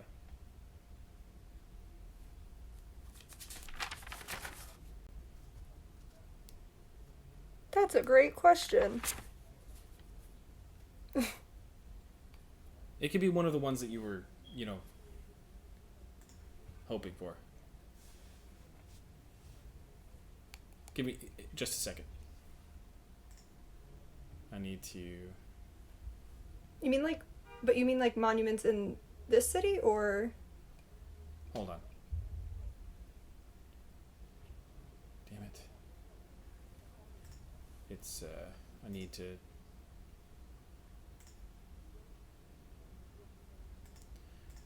I was trying to snooze notifications. What's your question? What? Sorry?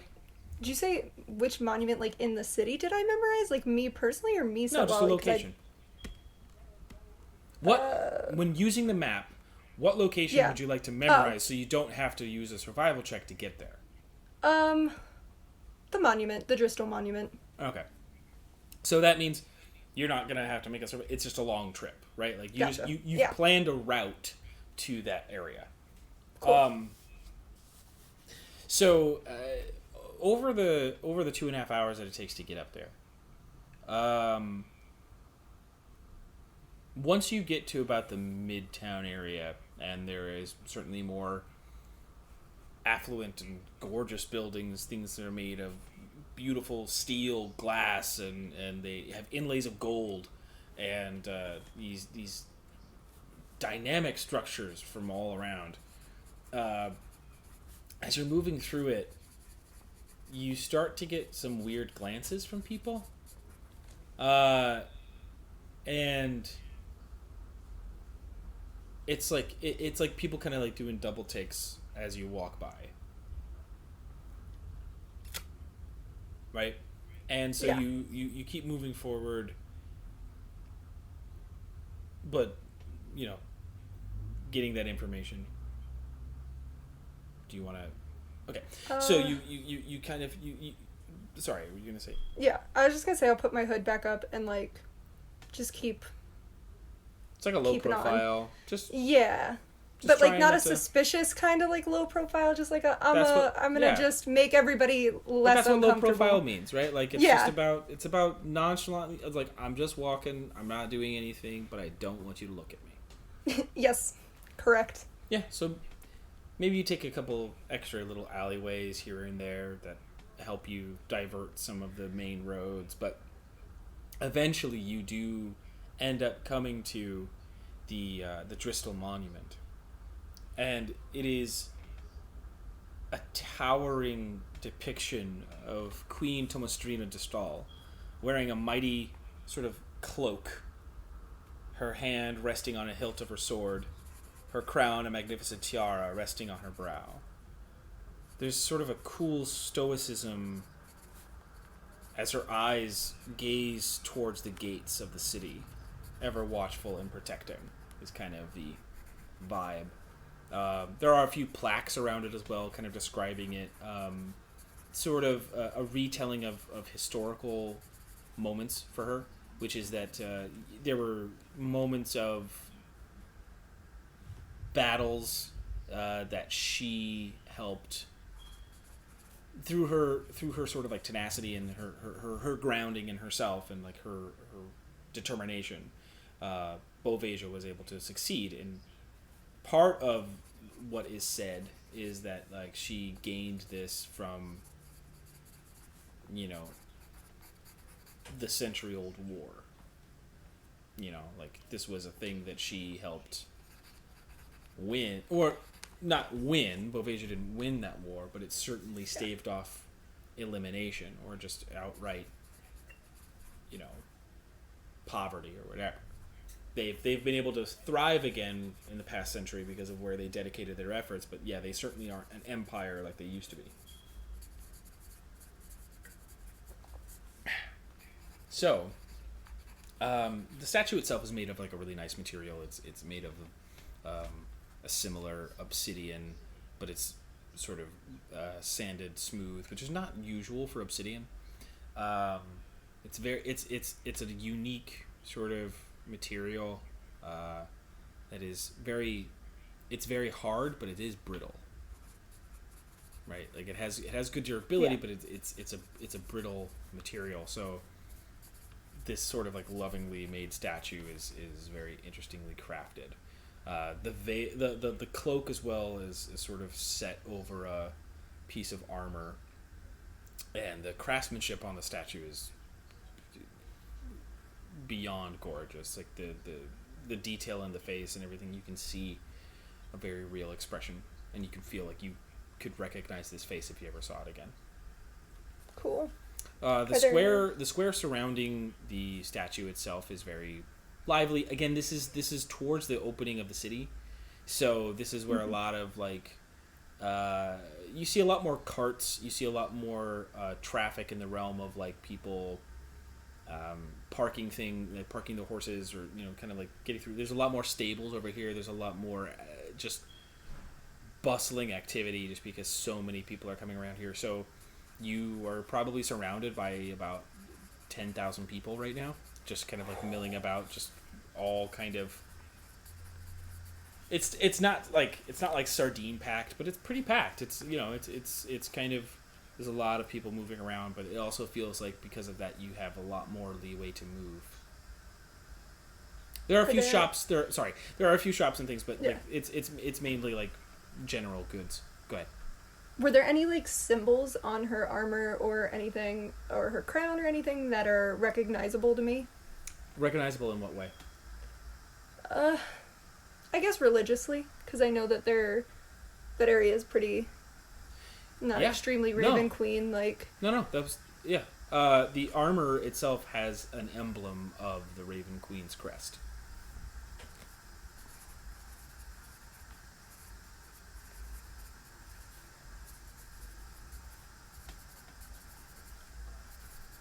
Okay, super. And the plaques only state like the battle. It's only like. It's less about the battle. It's just more. It's more.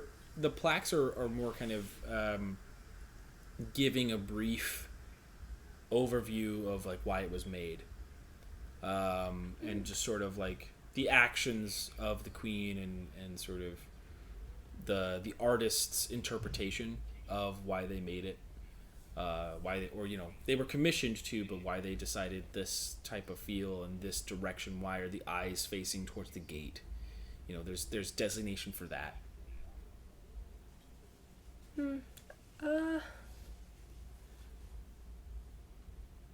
Okay. Okay, so I'm gonna get closer Mm-hmm. And then I'm gonna be weird, and I'm gonna talk to it. Hello there, statue that cannot actually, understand what I'm saying in the slightest. I see you're pretty important. That's super cool. I don't necessarily want to be important per se, but I just want to know if there's like a sign or something that like you were the Raven Queen. No, I'm not a follower of the Raven Queen, but like, you know, I've met followers of hers, and we're not friends, but we're not enemies.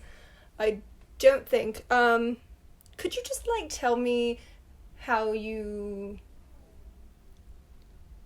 stayed strong through all of this? How you didn't get discouraged and give up? I know I'm dumb talking to a statue, but you know, weirder things have happened to me, so yeah, I'll stop talking now.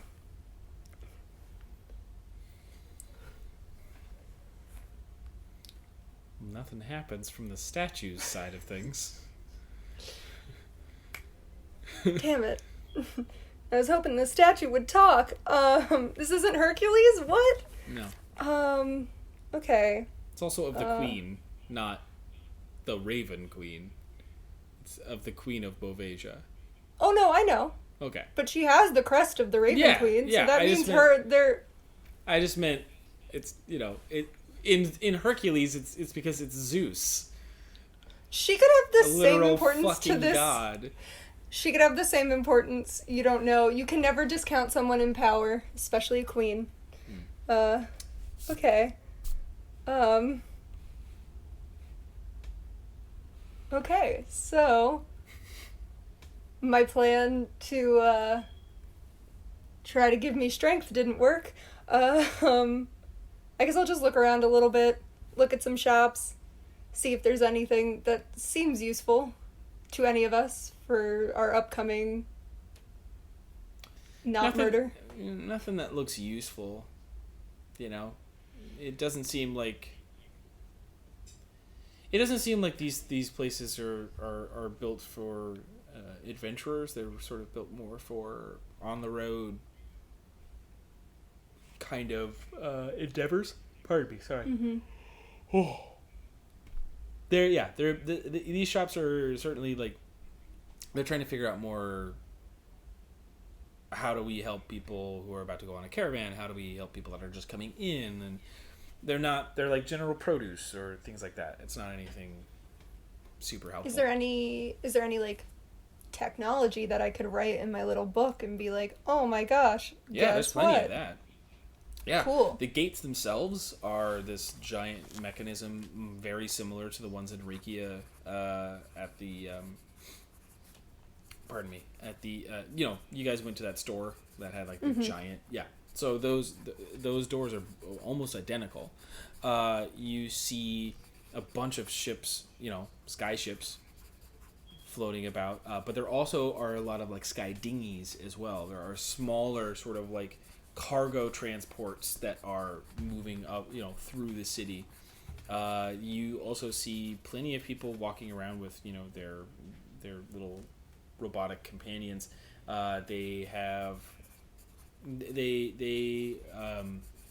You see some city guards also have like they don't have like swords or anything, they like, unless they're on the wall, unless they like actually are at the city gates. None of them have like real weapons. But they do carry around this like bright metal rod about this long with a handle. So it's like there's just like this, and so they walk around with those. You see some people with hand cannons kind of moving about.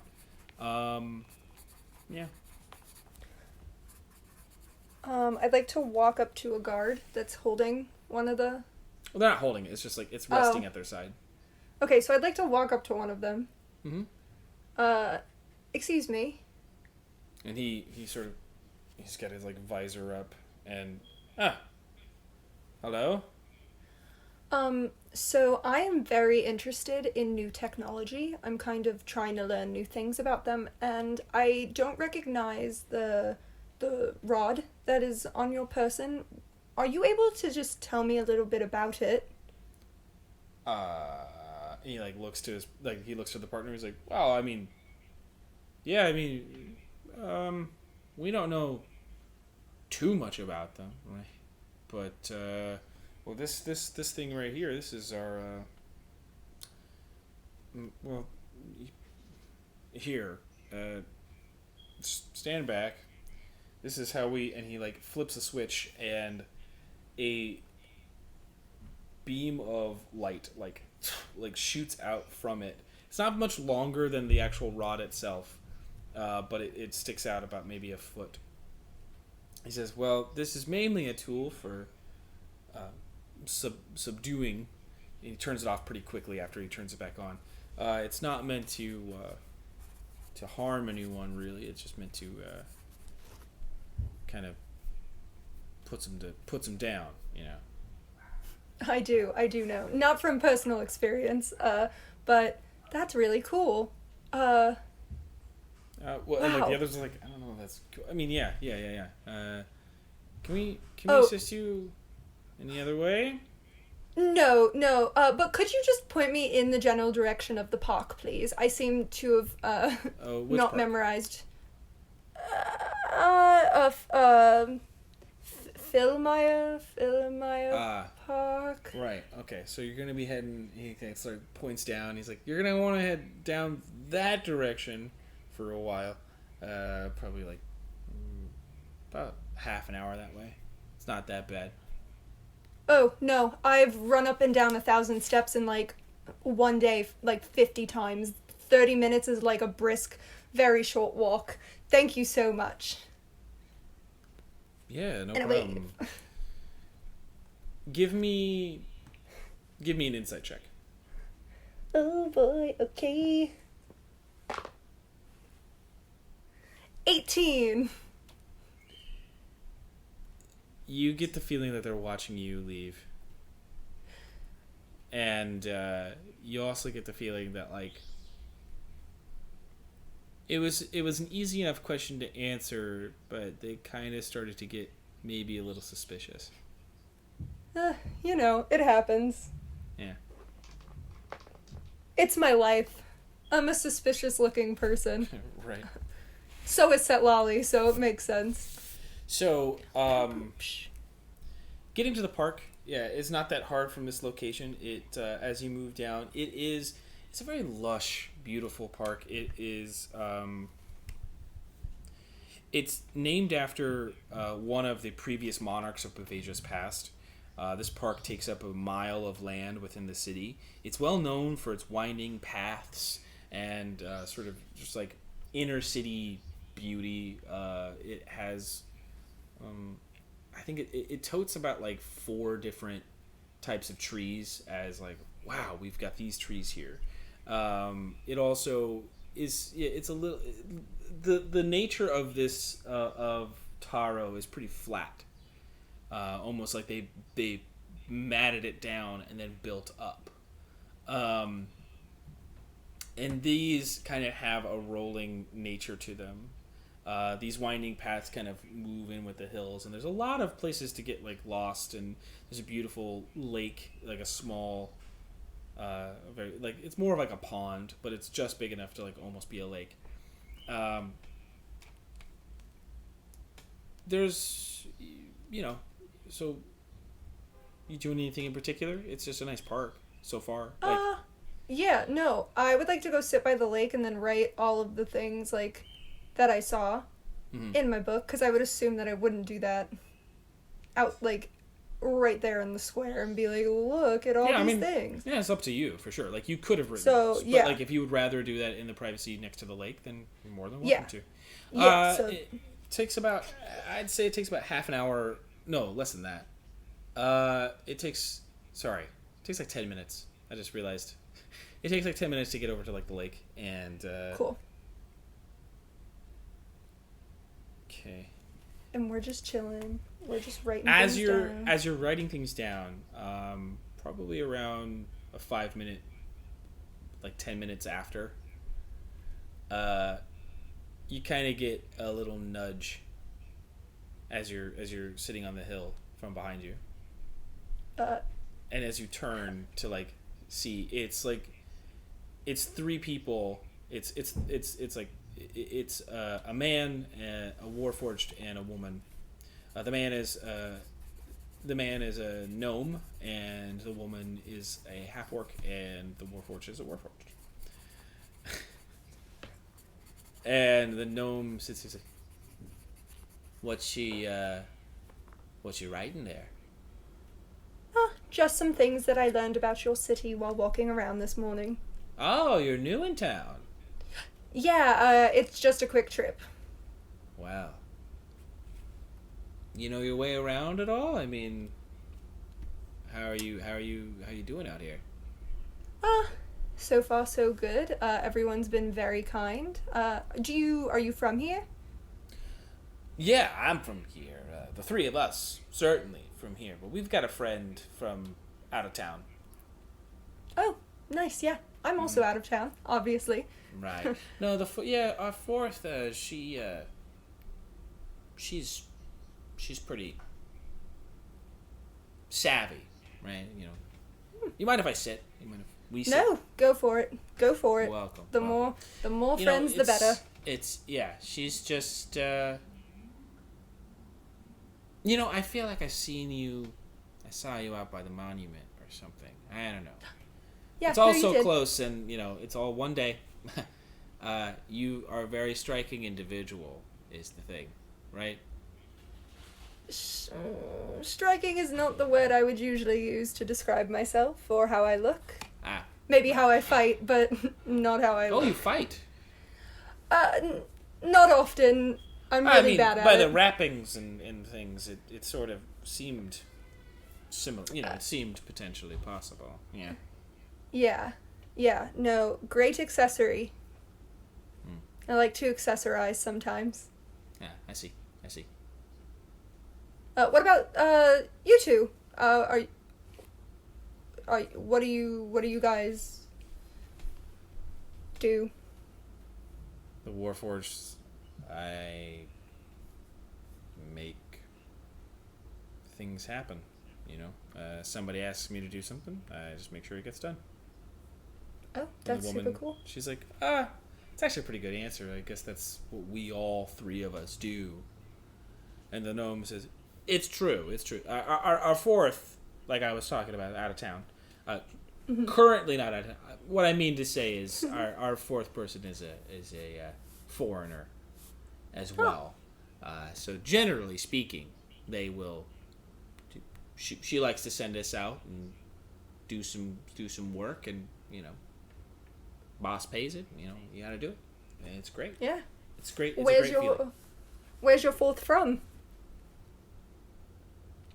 It's Zosia, or at least like the islands, kind of curving that general area. Not really Isosia proper, as we understand it.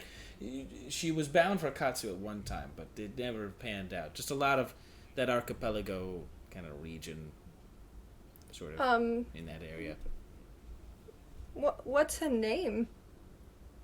Oh, I mean, yeah, of course. I mean, how. Actually, what's all of your names? I know.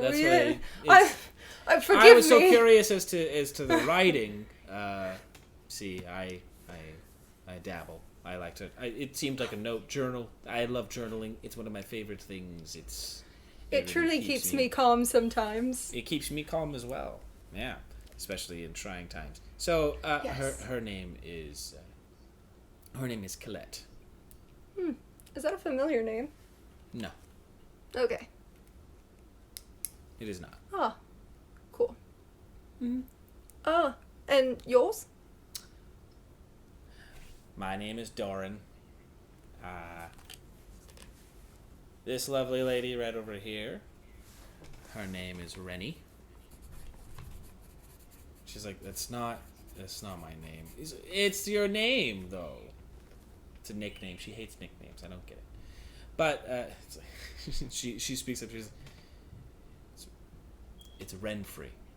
My name is Renfrey. Beautiful name. And the Warforged speaks up. She's well,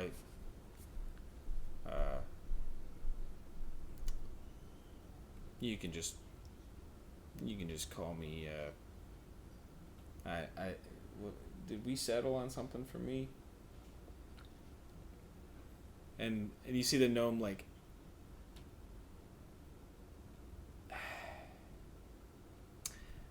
Sorry, he's new.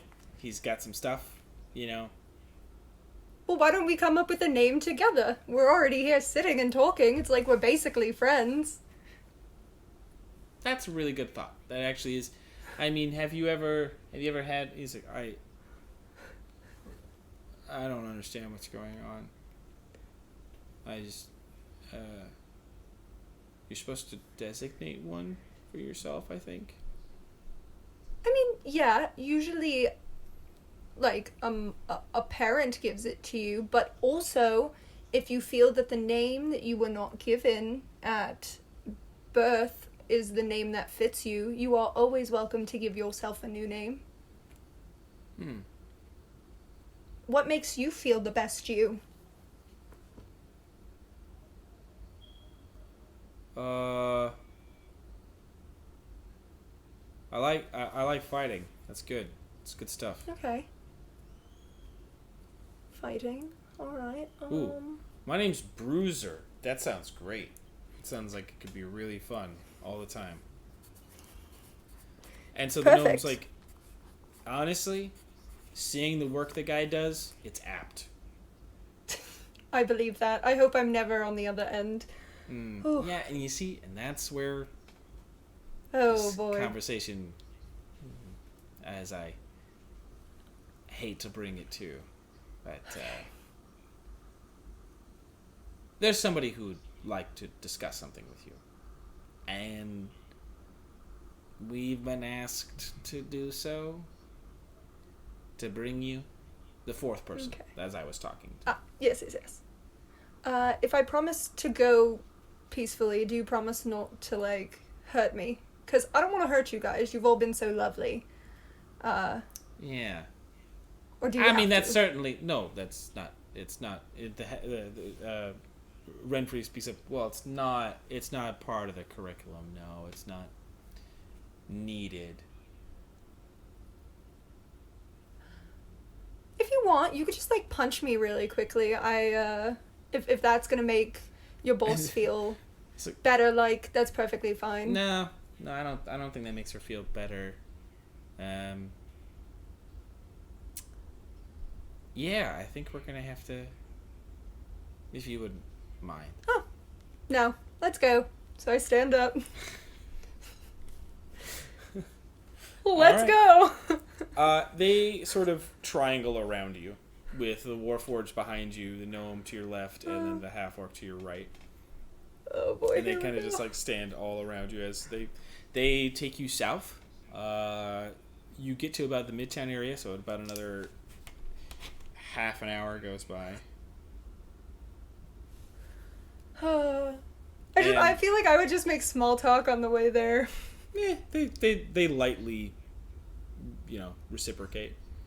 And by the time they get to the place where they're going, they're like, look, just part of the job, just trying to be nice. Don't really need to talk. Oh, okay. Cool. Alright. Good. And as you get taken to, there is this, like, staircase down. And they start to take you down there. And as they do, it gets into this, like, all this, like, maze network of back alleys in the Midtown area. And, they take you around, they take you around. It's getting a little lost. And then there's a moment where there is this sort of, like, single-story building that they start to, like, take you into. And as they get to the door, they're like, look. Now, if you want to enter and not be hurt, we're going to have to tie you up. If you don't want to be tied up, we're going to have to beat on you.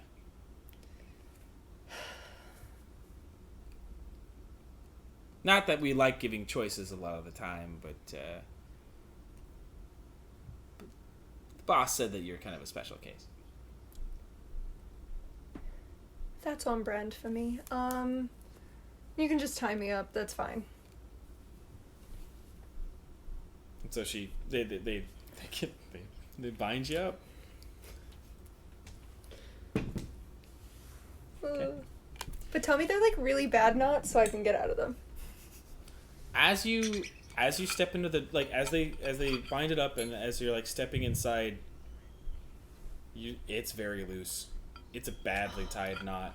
It's really bad. And it's like one of those things where they were maybe bickering through it and just kind of being like, well, like one of the Warforged was like, why don't we do this every time? Why are there sometimes where we break people's legs? I don't get that part. I don't understand that part. And it's like, well, sometimes you have to some people aren't as agreeable, right? And in those situations, you don't ever get to have those conversations. I feel like I would probably be laughing at Setlali too, but like. But yeah, through that, their knots are not good. Perfect. So you step in. I love to hear that. And it's like a kind of like a. It's just a small. It's like a single space. There's a door, and then it opens into this like kind of like storage shed, and there is a chair, and then there's a desk and another chair on the opposite side. And so they kind of like sit you down into one chair, and then like she'll be here in a minute. Okay. And so then about not even a minute later, the door opens and a tiger-striped tabaxi steps into the room and kind of like arms behind her back, steps forward and sits in the chair across from you.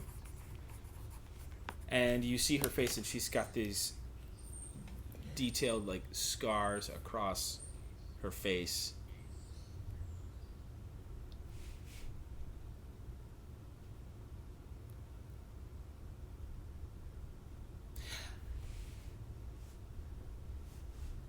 You are not well hidden.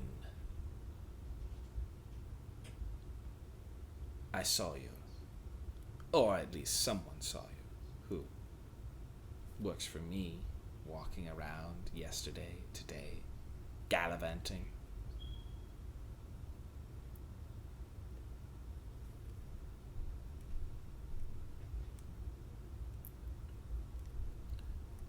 This will go slow if you do not respond in ways that are beneficial.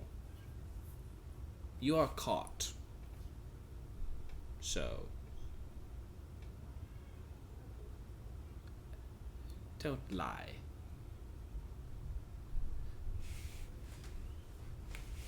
How many of you are there out here? Just me. Again, how many of you?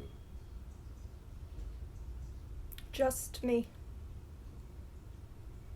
Huh.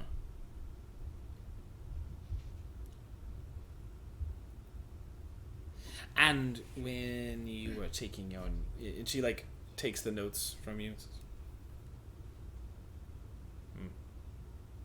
Are you judging defenses? No, I'm looking into new technology. Oh yeah, that does sound still like you, doesn't it? Well, it's not for them. It's for the monastery I belong to. You still believe it's a cult?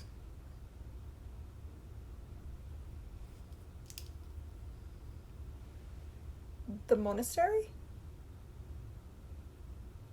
Yes, the Temple of Set. It is a cult. It is not a religion. It's not a formal temple or Oh, I agree. monastery. It's not a place of practice. It's torture. Just don't lie. Oh, I'm not. I don't believe in Set.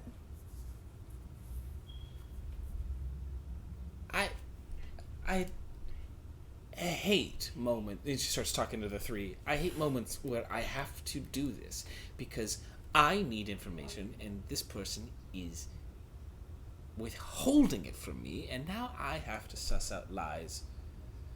Hey. You don't believe in Set, yeah. One in how many of you? Too many.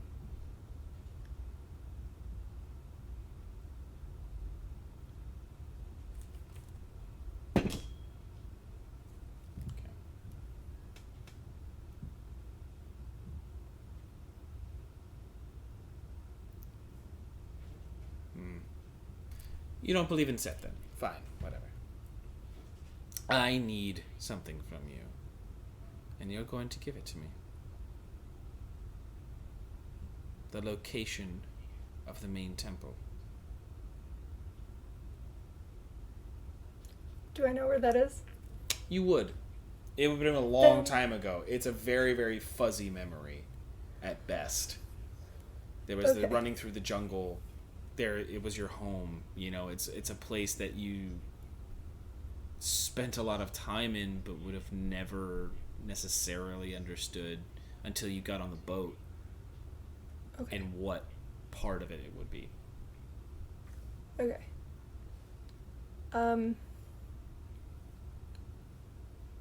My memory of where the main temple is a little fuzzy.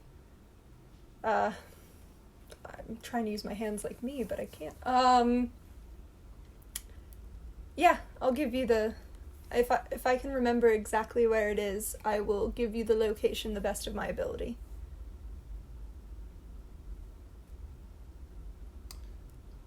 Oh.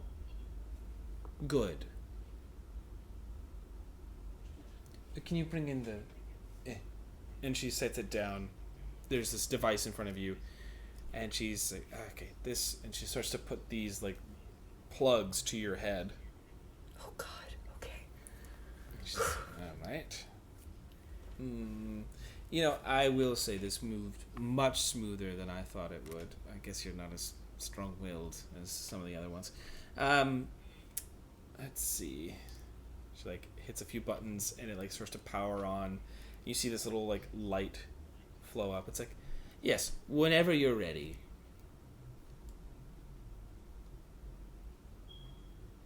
Give me the location. Like I'm supposed to think about it, and it... Yes, please. Oh, but wow, that's so cool. Okay, okay.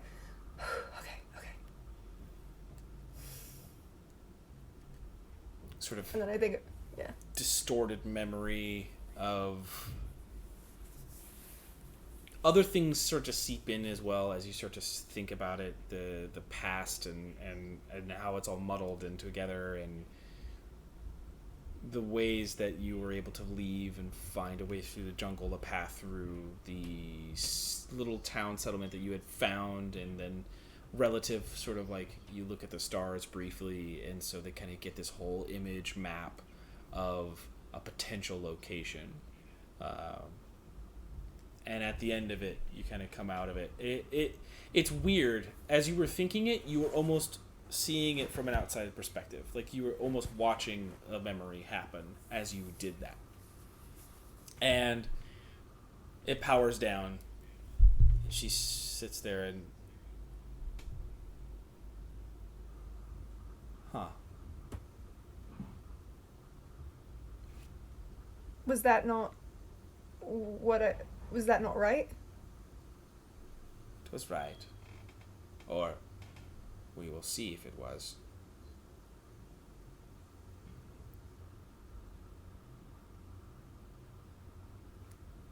You are different. That's certain.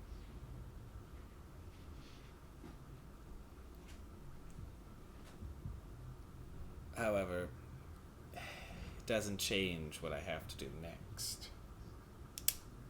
She stands up and, like, takes out her scimitar.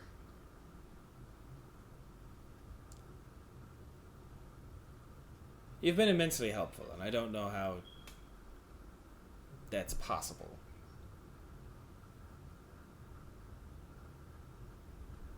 And she's like, And then, You're gonna do gonna that. bust out. yeah. All Break right. out! So again, your layout is the three other people are like kind of behind your chair, and like you have the table in front of you, and she's kind of. It's not a very large table, so she's just kind of like reaching over it to get to you. So what would you like to do? Is she swinging at me? Yeah. Here's my question. Can I catch it?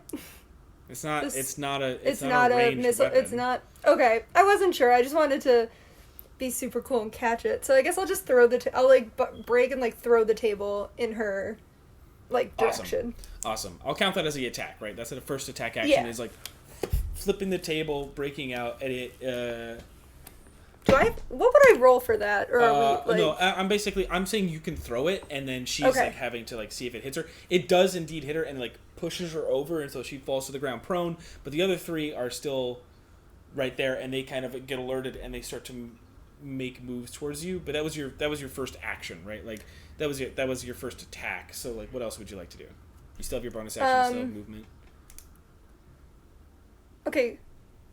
Then I guess I'm gonna move to one of the. I'll move to the gnome, and then I'll punch him. I'll unarmed Okay. strike.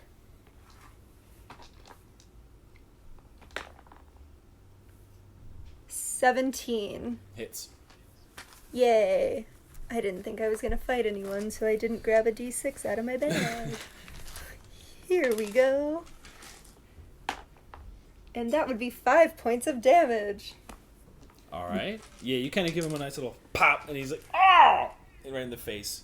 The other two are gonna have a first move against you. Ah. Okay, so the Warforged and the Half-Orc.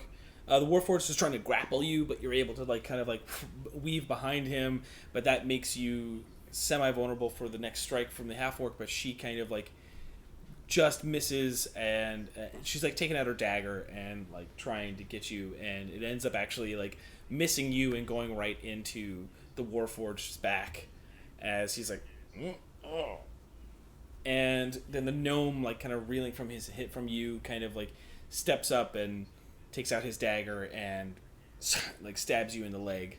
And Ow! After that beautiful conversation we had at the lake? God, I feel betrayed. you take 5 points of damage, piercing damage, Oh. as he stabs you. And then it is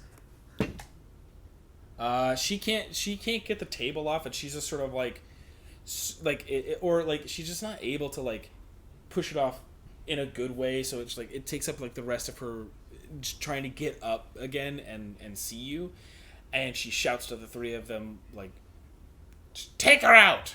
And it's down to you. Okay. So there's the one door out rude. of this building, as well as there's a bunch of crates. There again, this is like a storage shed, so there's some stuff around, but there's the one exit out of the building. Is it currently like am I able to get to it easily, or are they? Yeah, you would be able to get to it easily if you. Oh, my You only might take problem. you'd probably take an opportunity attack.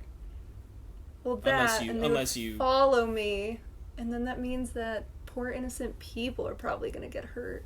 Damn. Okay.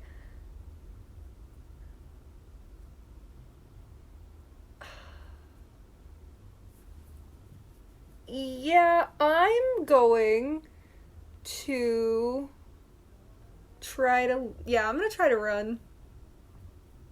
All right.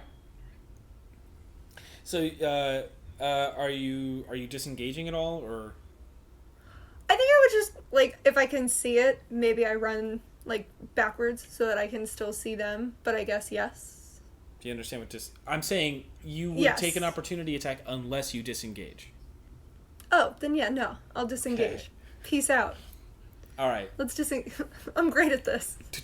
And you just you start booking it down the.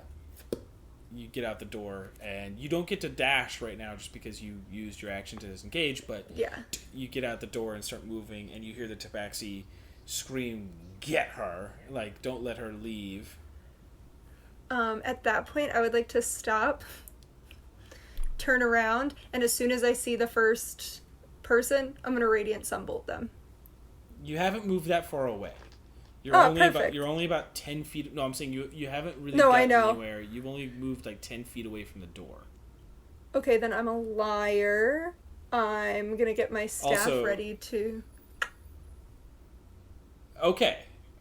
What's your goal here? You said you were running and now you're not. I know, but, like, if they're gonna come after me, then, like, I have no choice. Like, I can keep running, but they're gonna keep following me. Are you sure? No. I just need But I one or have the to other. I need to know if you're about to run or if you're about to fight. Sorry, everyone. It's a binary because like right now I know. there's literally the choices.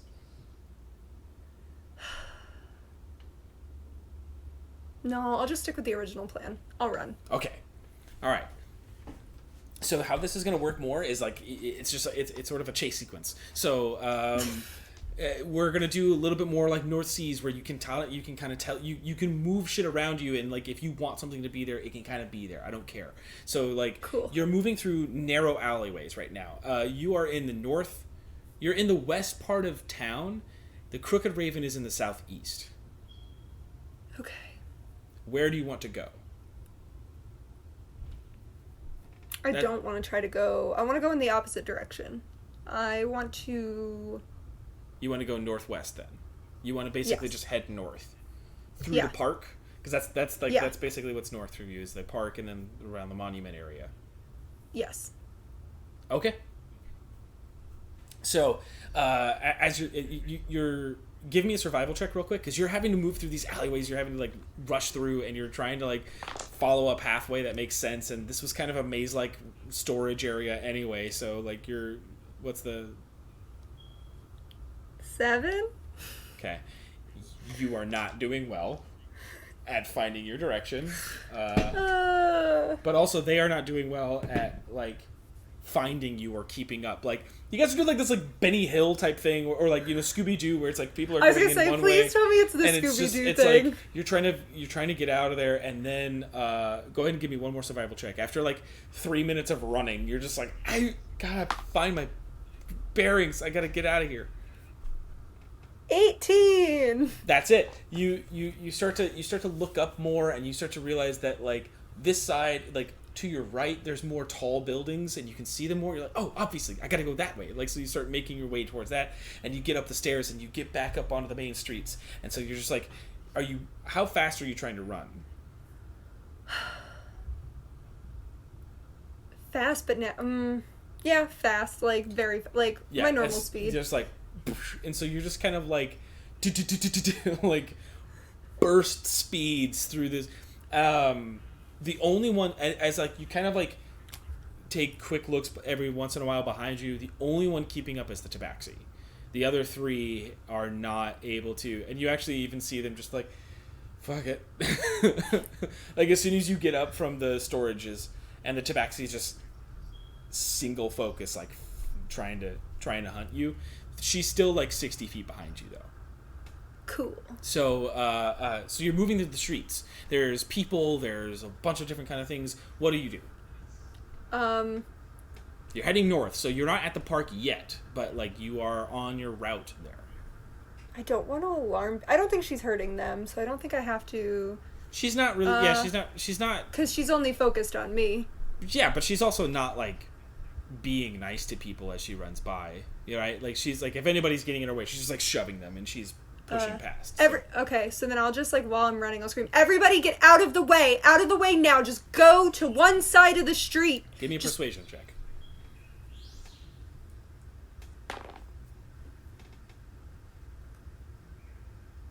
"13." There's a fair amount of people that start to do that, mainly just because they're like, what the hell is going on?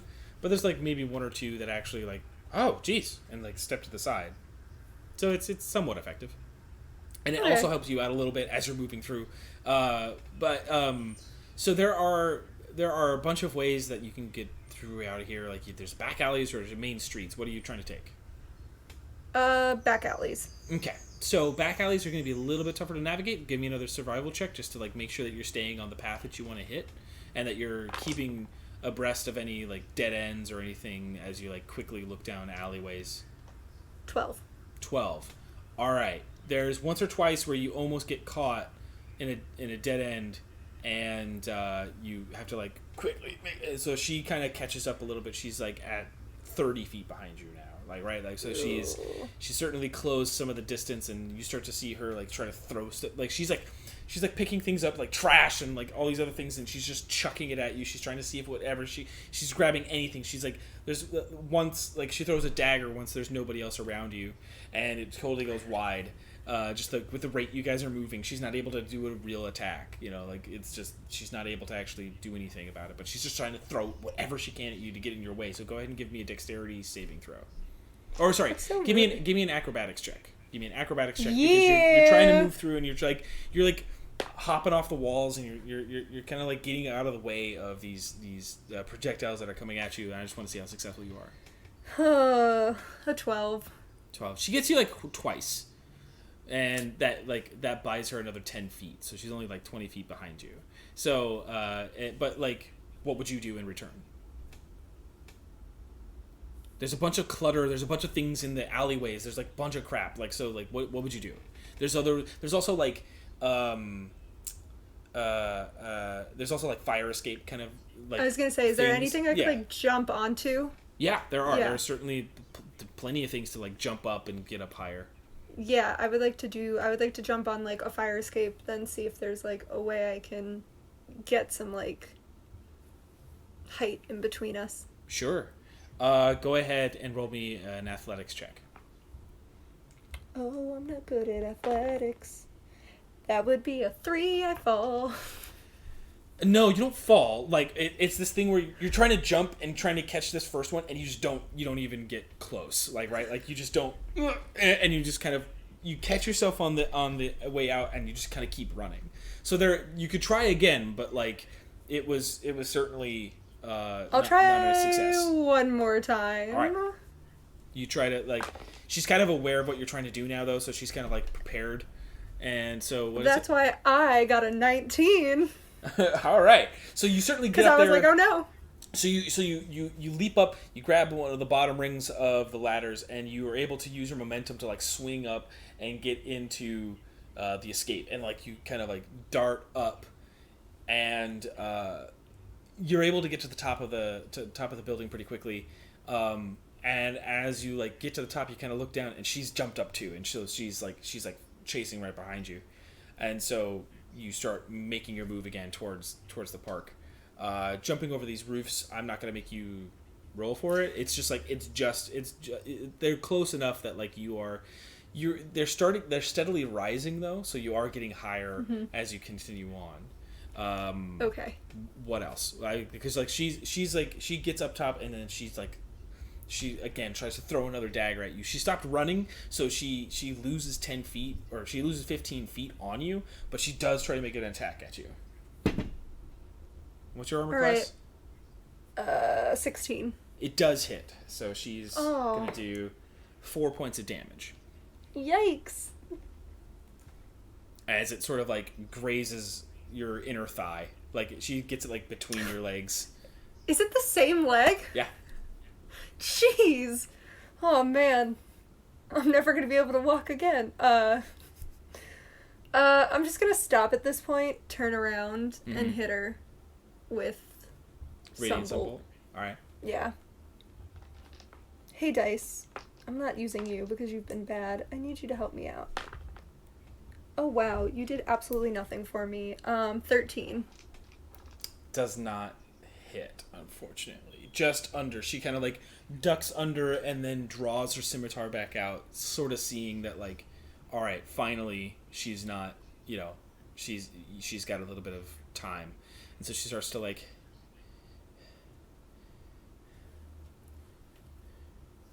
I did not come to this city to fight anyone. I'm just here with my friends. I just want to leave. I gave you the information that you asked for, and I am not going back there. I am not going home. I hate them. Obviously what happened to your face is my people's fault, and I am sorry that that happened. But that is not my fault. I was not there. I did not do that.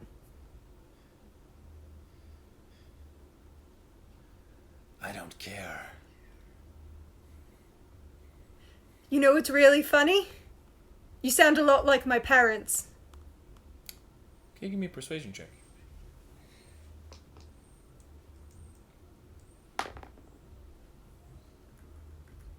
Ooh, 9. It seems to actually just enrage her, and she charges at you. So she closes the distance, and she's going to try to make an attack at you. Yeah. She does hit once with her scimitar. I'm gonna die. And that's 8 points of damage. I'm gonna die during this one-on-one, and no one's gonna know I'm dead. I'm going to just unarmed strike her. Alright. Twice. Yeah, I'm just gonna try like 1, 2. Okay.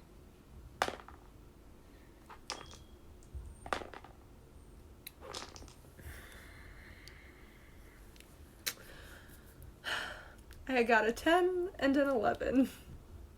Both miss. She seems to kind of just like dodge out of the way of your attacks. You still have your bonus action. Yeah, Don't forget your key points. Don't forget your staff. Oh, I did not forget about that bad boy. But I feel like I don't have enough time to grab it. That's not how that works. I know, but I have to think about timing.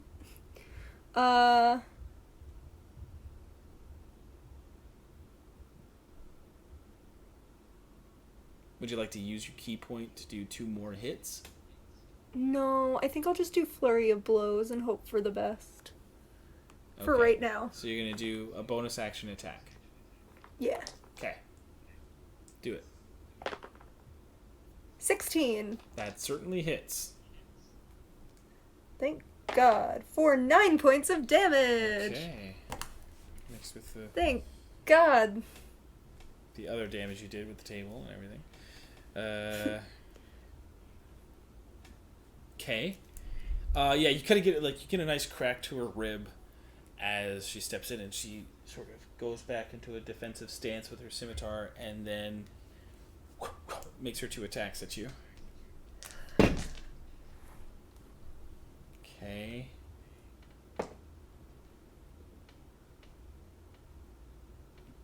So you take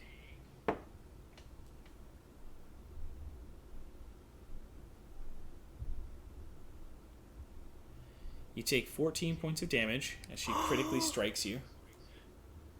In one of them, she sort of like gashes you in the stomach.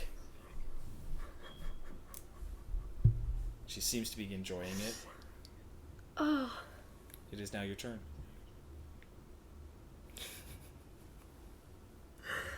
Oh boy. Okay.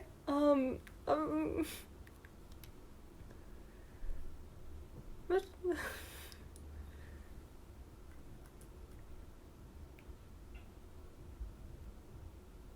Just I'm need gonna a choice. take out my staff, and I'm gonna use a key point, Mm-hmm. and I'm gonna charge it.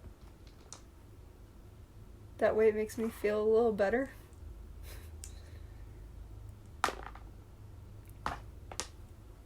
And that would be 10.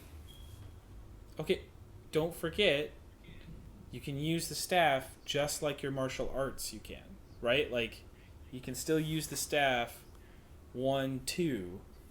Like, you can still get all your multiple attacks with it. and the charge doesn't get used until you actually hit with it.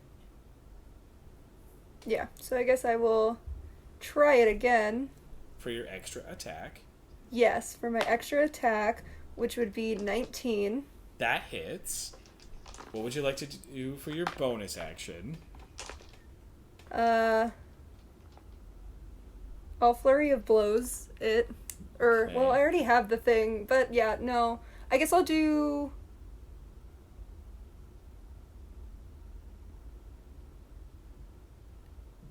I think I'll just spend another key point and then use it twice again. Great. So do 2 more attacks. 23. Hit. 23. Hit. So 3 hits, one of which has the extra damage from the staff.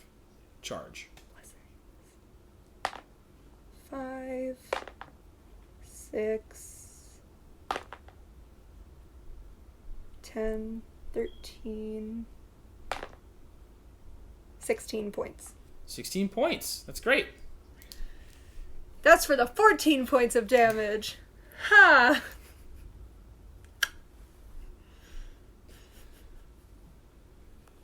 It was a critical hit. dying. That's the only reason that happened, you know? I know. And then she also rolled 2 ones on the other damages. Yay! So that could have been a lot worse than it was. Thank God!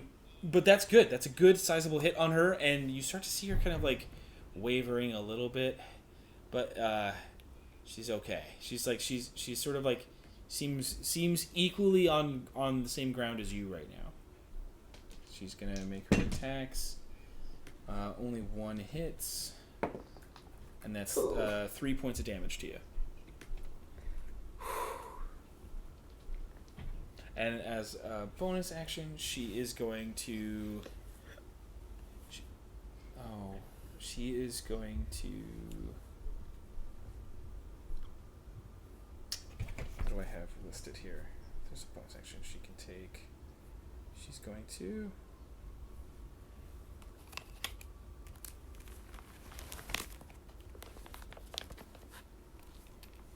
She's going to attempt to trip you. Whenever she gets an attack, she can, with her scimitar, she can use a bonus action to attempt to trip. That's rude. It's an, I mean, no, she's not able to do it. Haha. So you kind of like, you read the move, and you're moving around, and you're starting to get your balance back. You know, there's something to this, like there's, you know, like Wolverine, you do better in a fight after you get hurt. So go ahead, and it is your turn. Great. Okay, so I'm gonna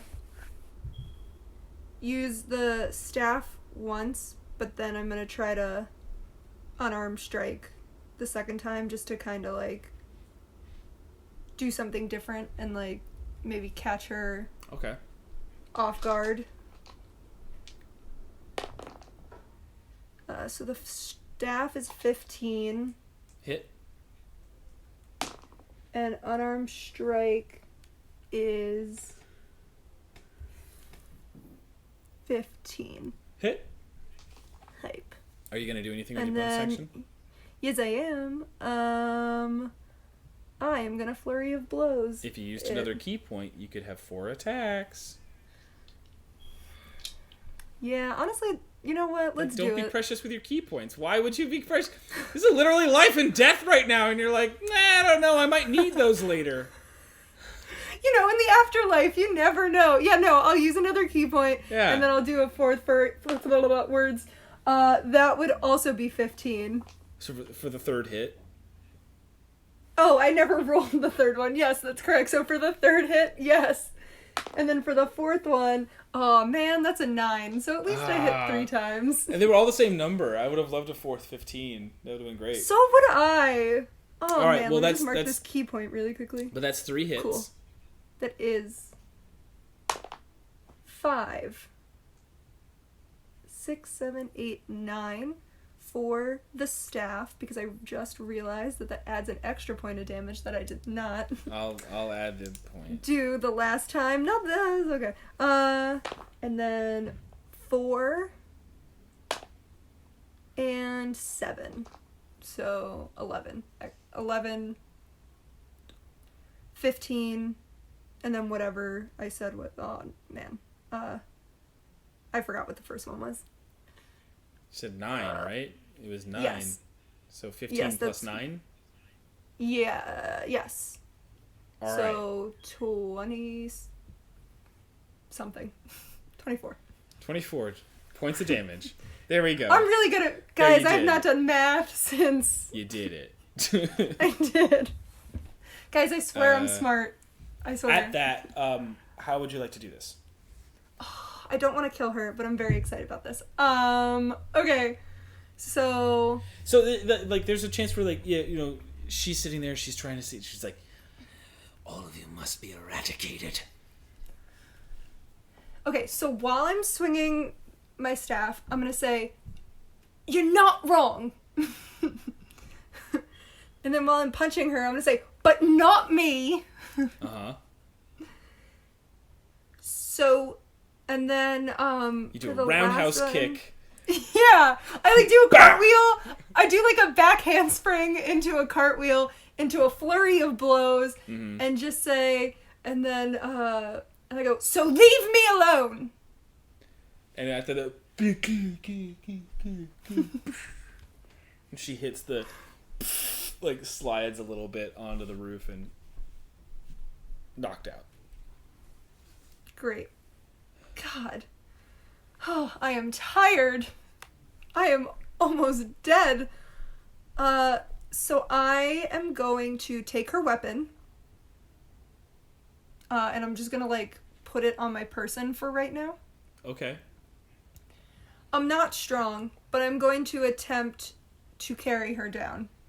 Okay. It's reasonable enough. Like, you could... I'd say you're able to, like, lift her up and you know, it's a little precarious. It's a little tight, but you're able to kind of, like, move her down and then climb down the stairs and set her on the ground. I want to put her weapon next to her, take a piece of my journal, rip it, and write, "I left her alive, leave now, don't ever find me again." And then I'm just going to stick it on her person. Okay. And technically I never told them my name, so I'm not going to give it to them now. And I'm going to walk back to the inn, but... Like a roundabout way? Yes, but yeah, no, I don't want to, like, get anyone concerned, but I think a roundabout way is better. Okie-doke. Yeah. That'll take probably around 4 hours. Well, let's say 8, because I only have 19 hit points left, so I'm probably exhausted, and my one leg got cut, so... I'm just making a joke. 4 hours. I crush it.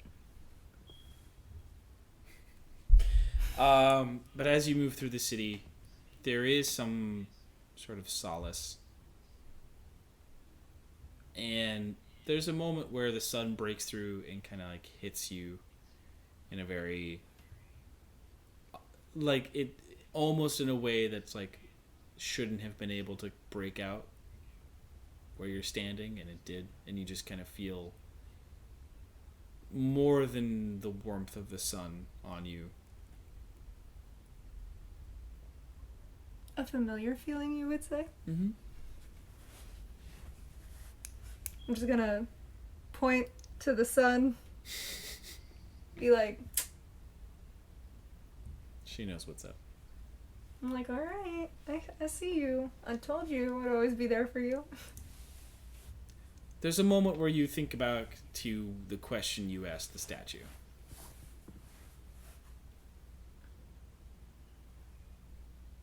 And there's some sort of resolution to it. Yeah. Thanks. All right. I did And we're it. dead.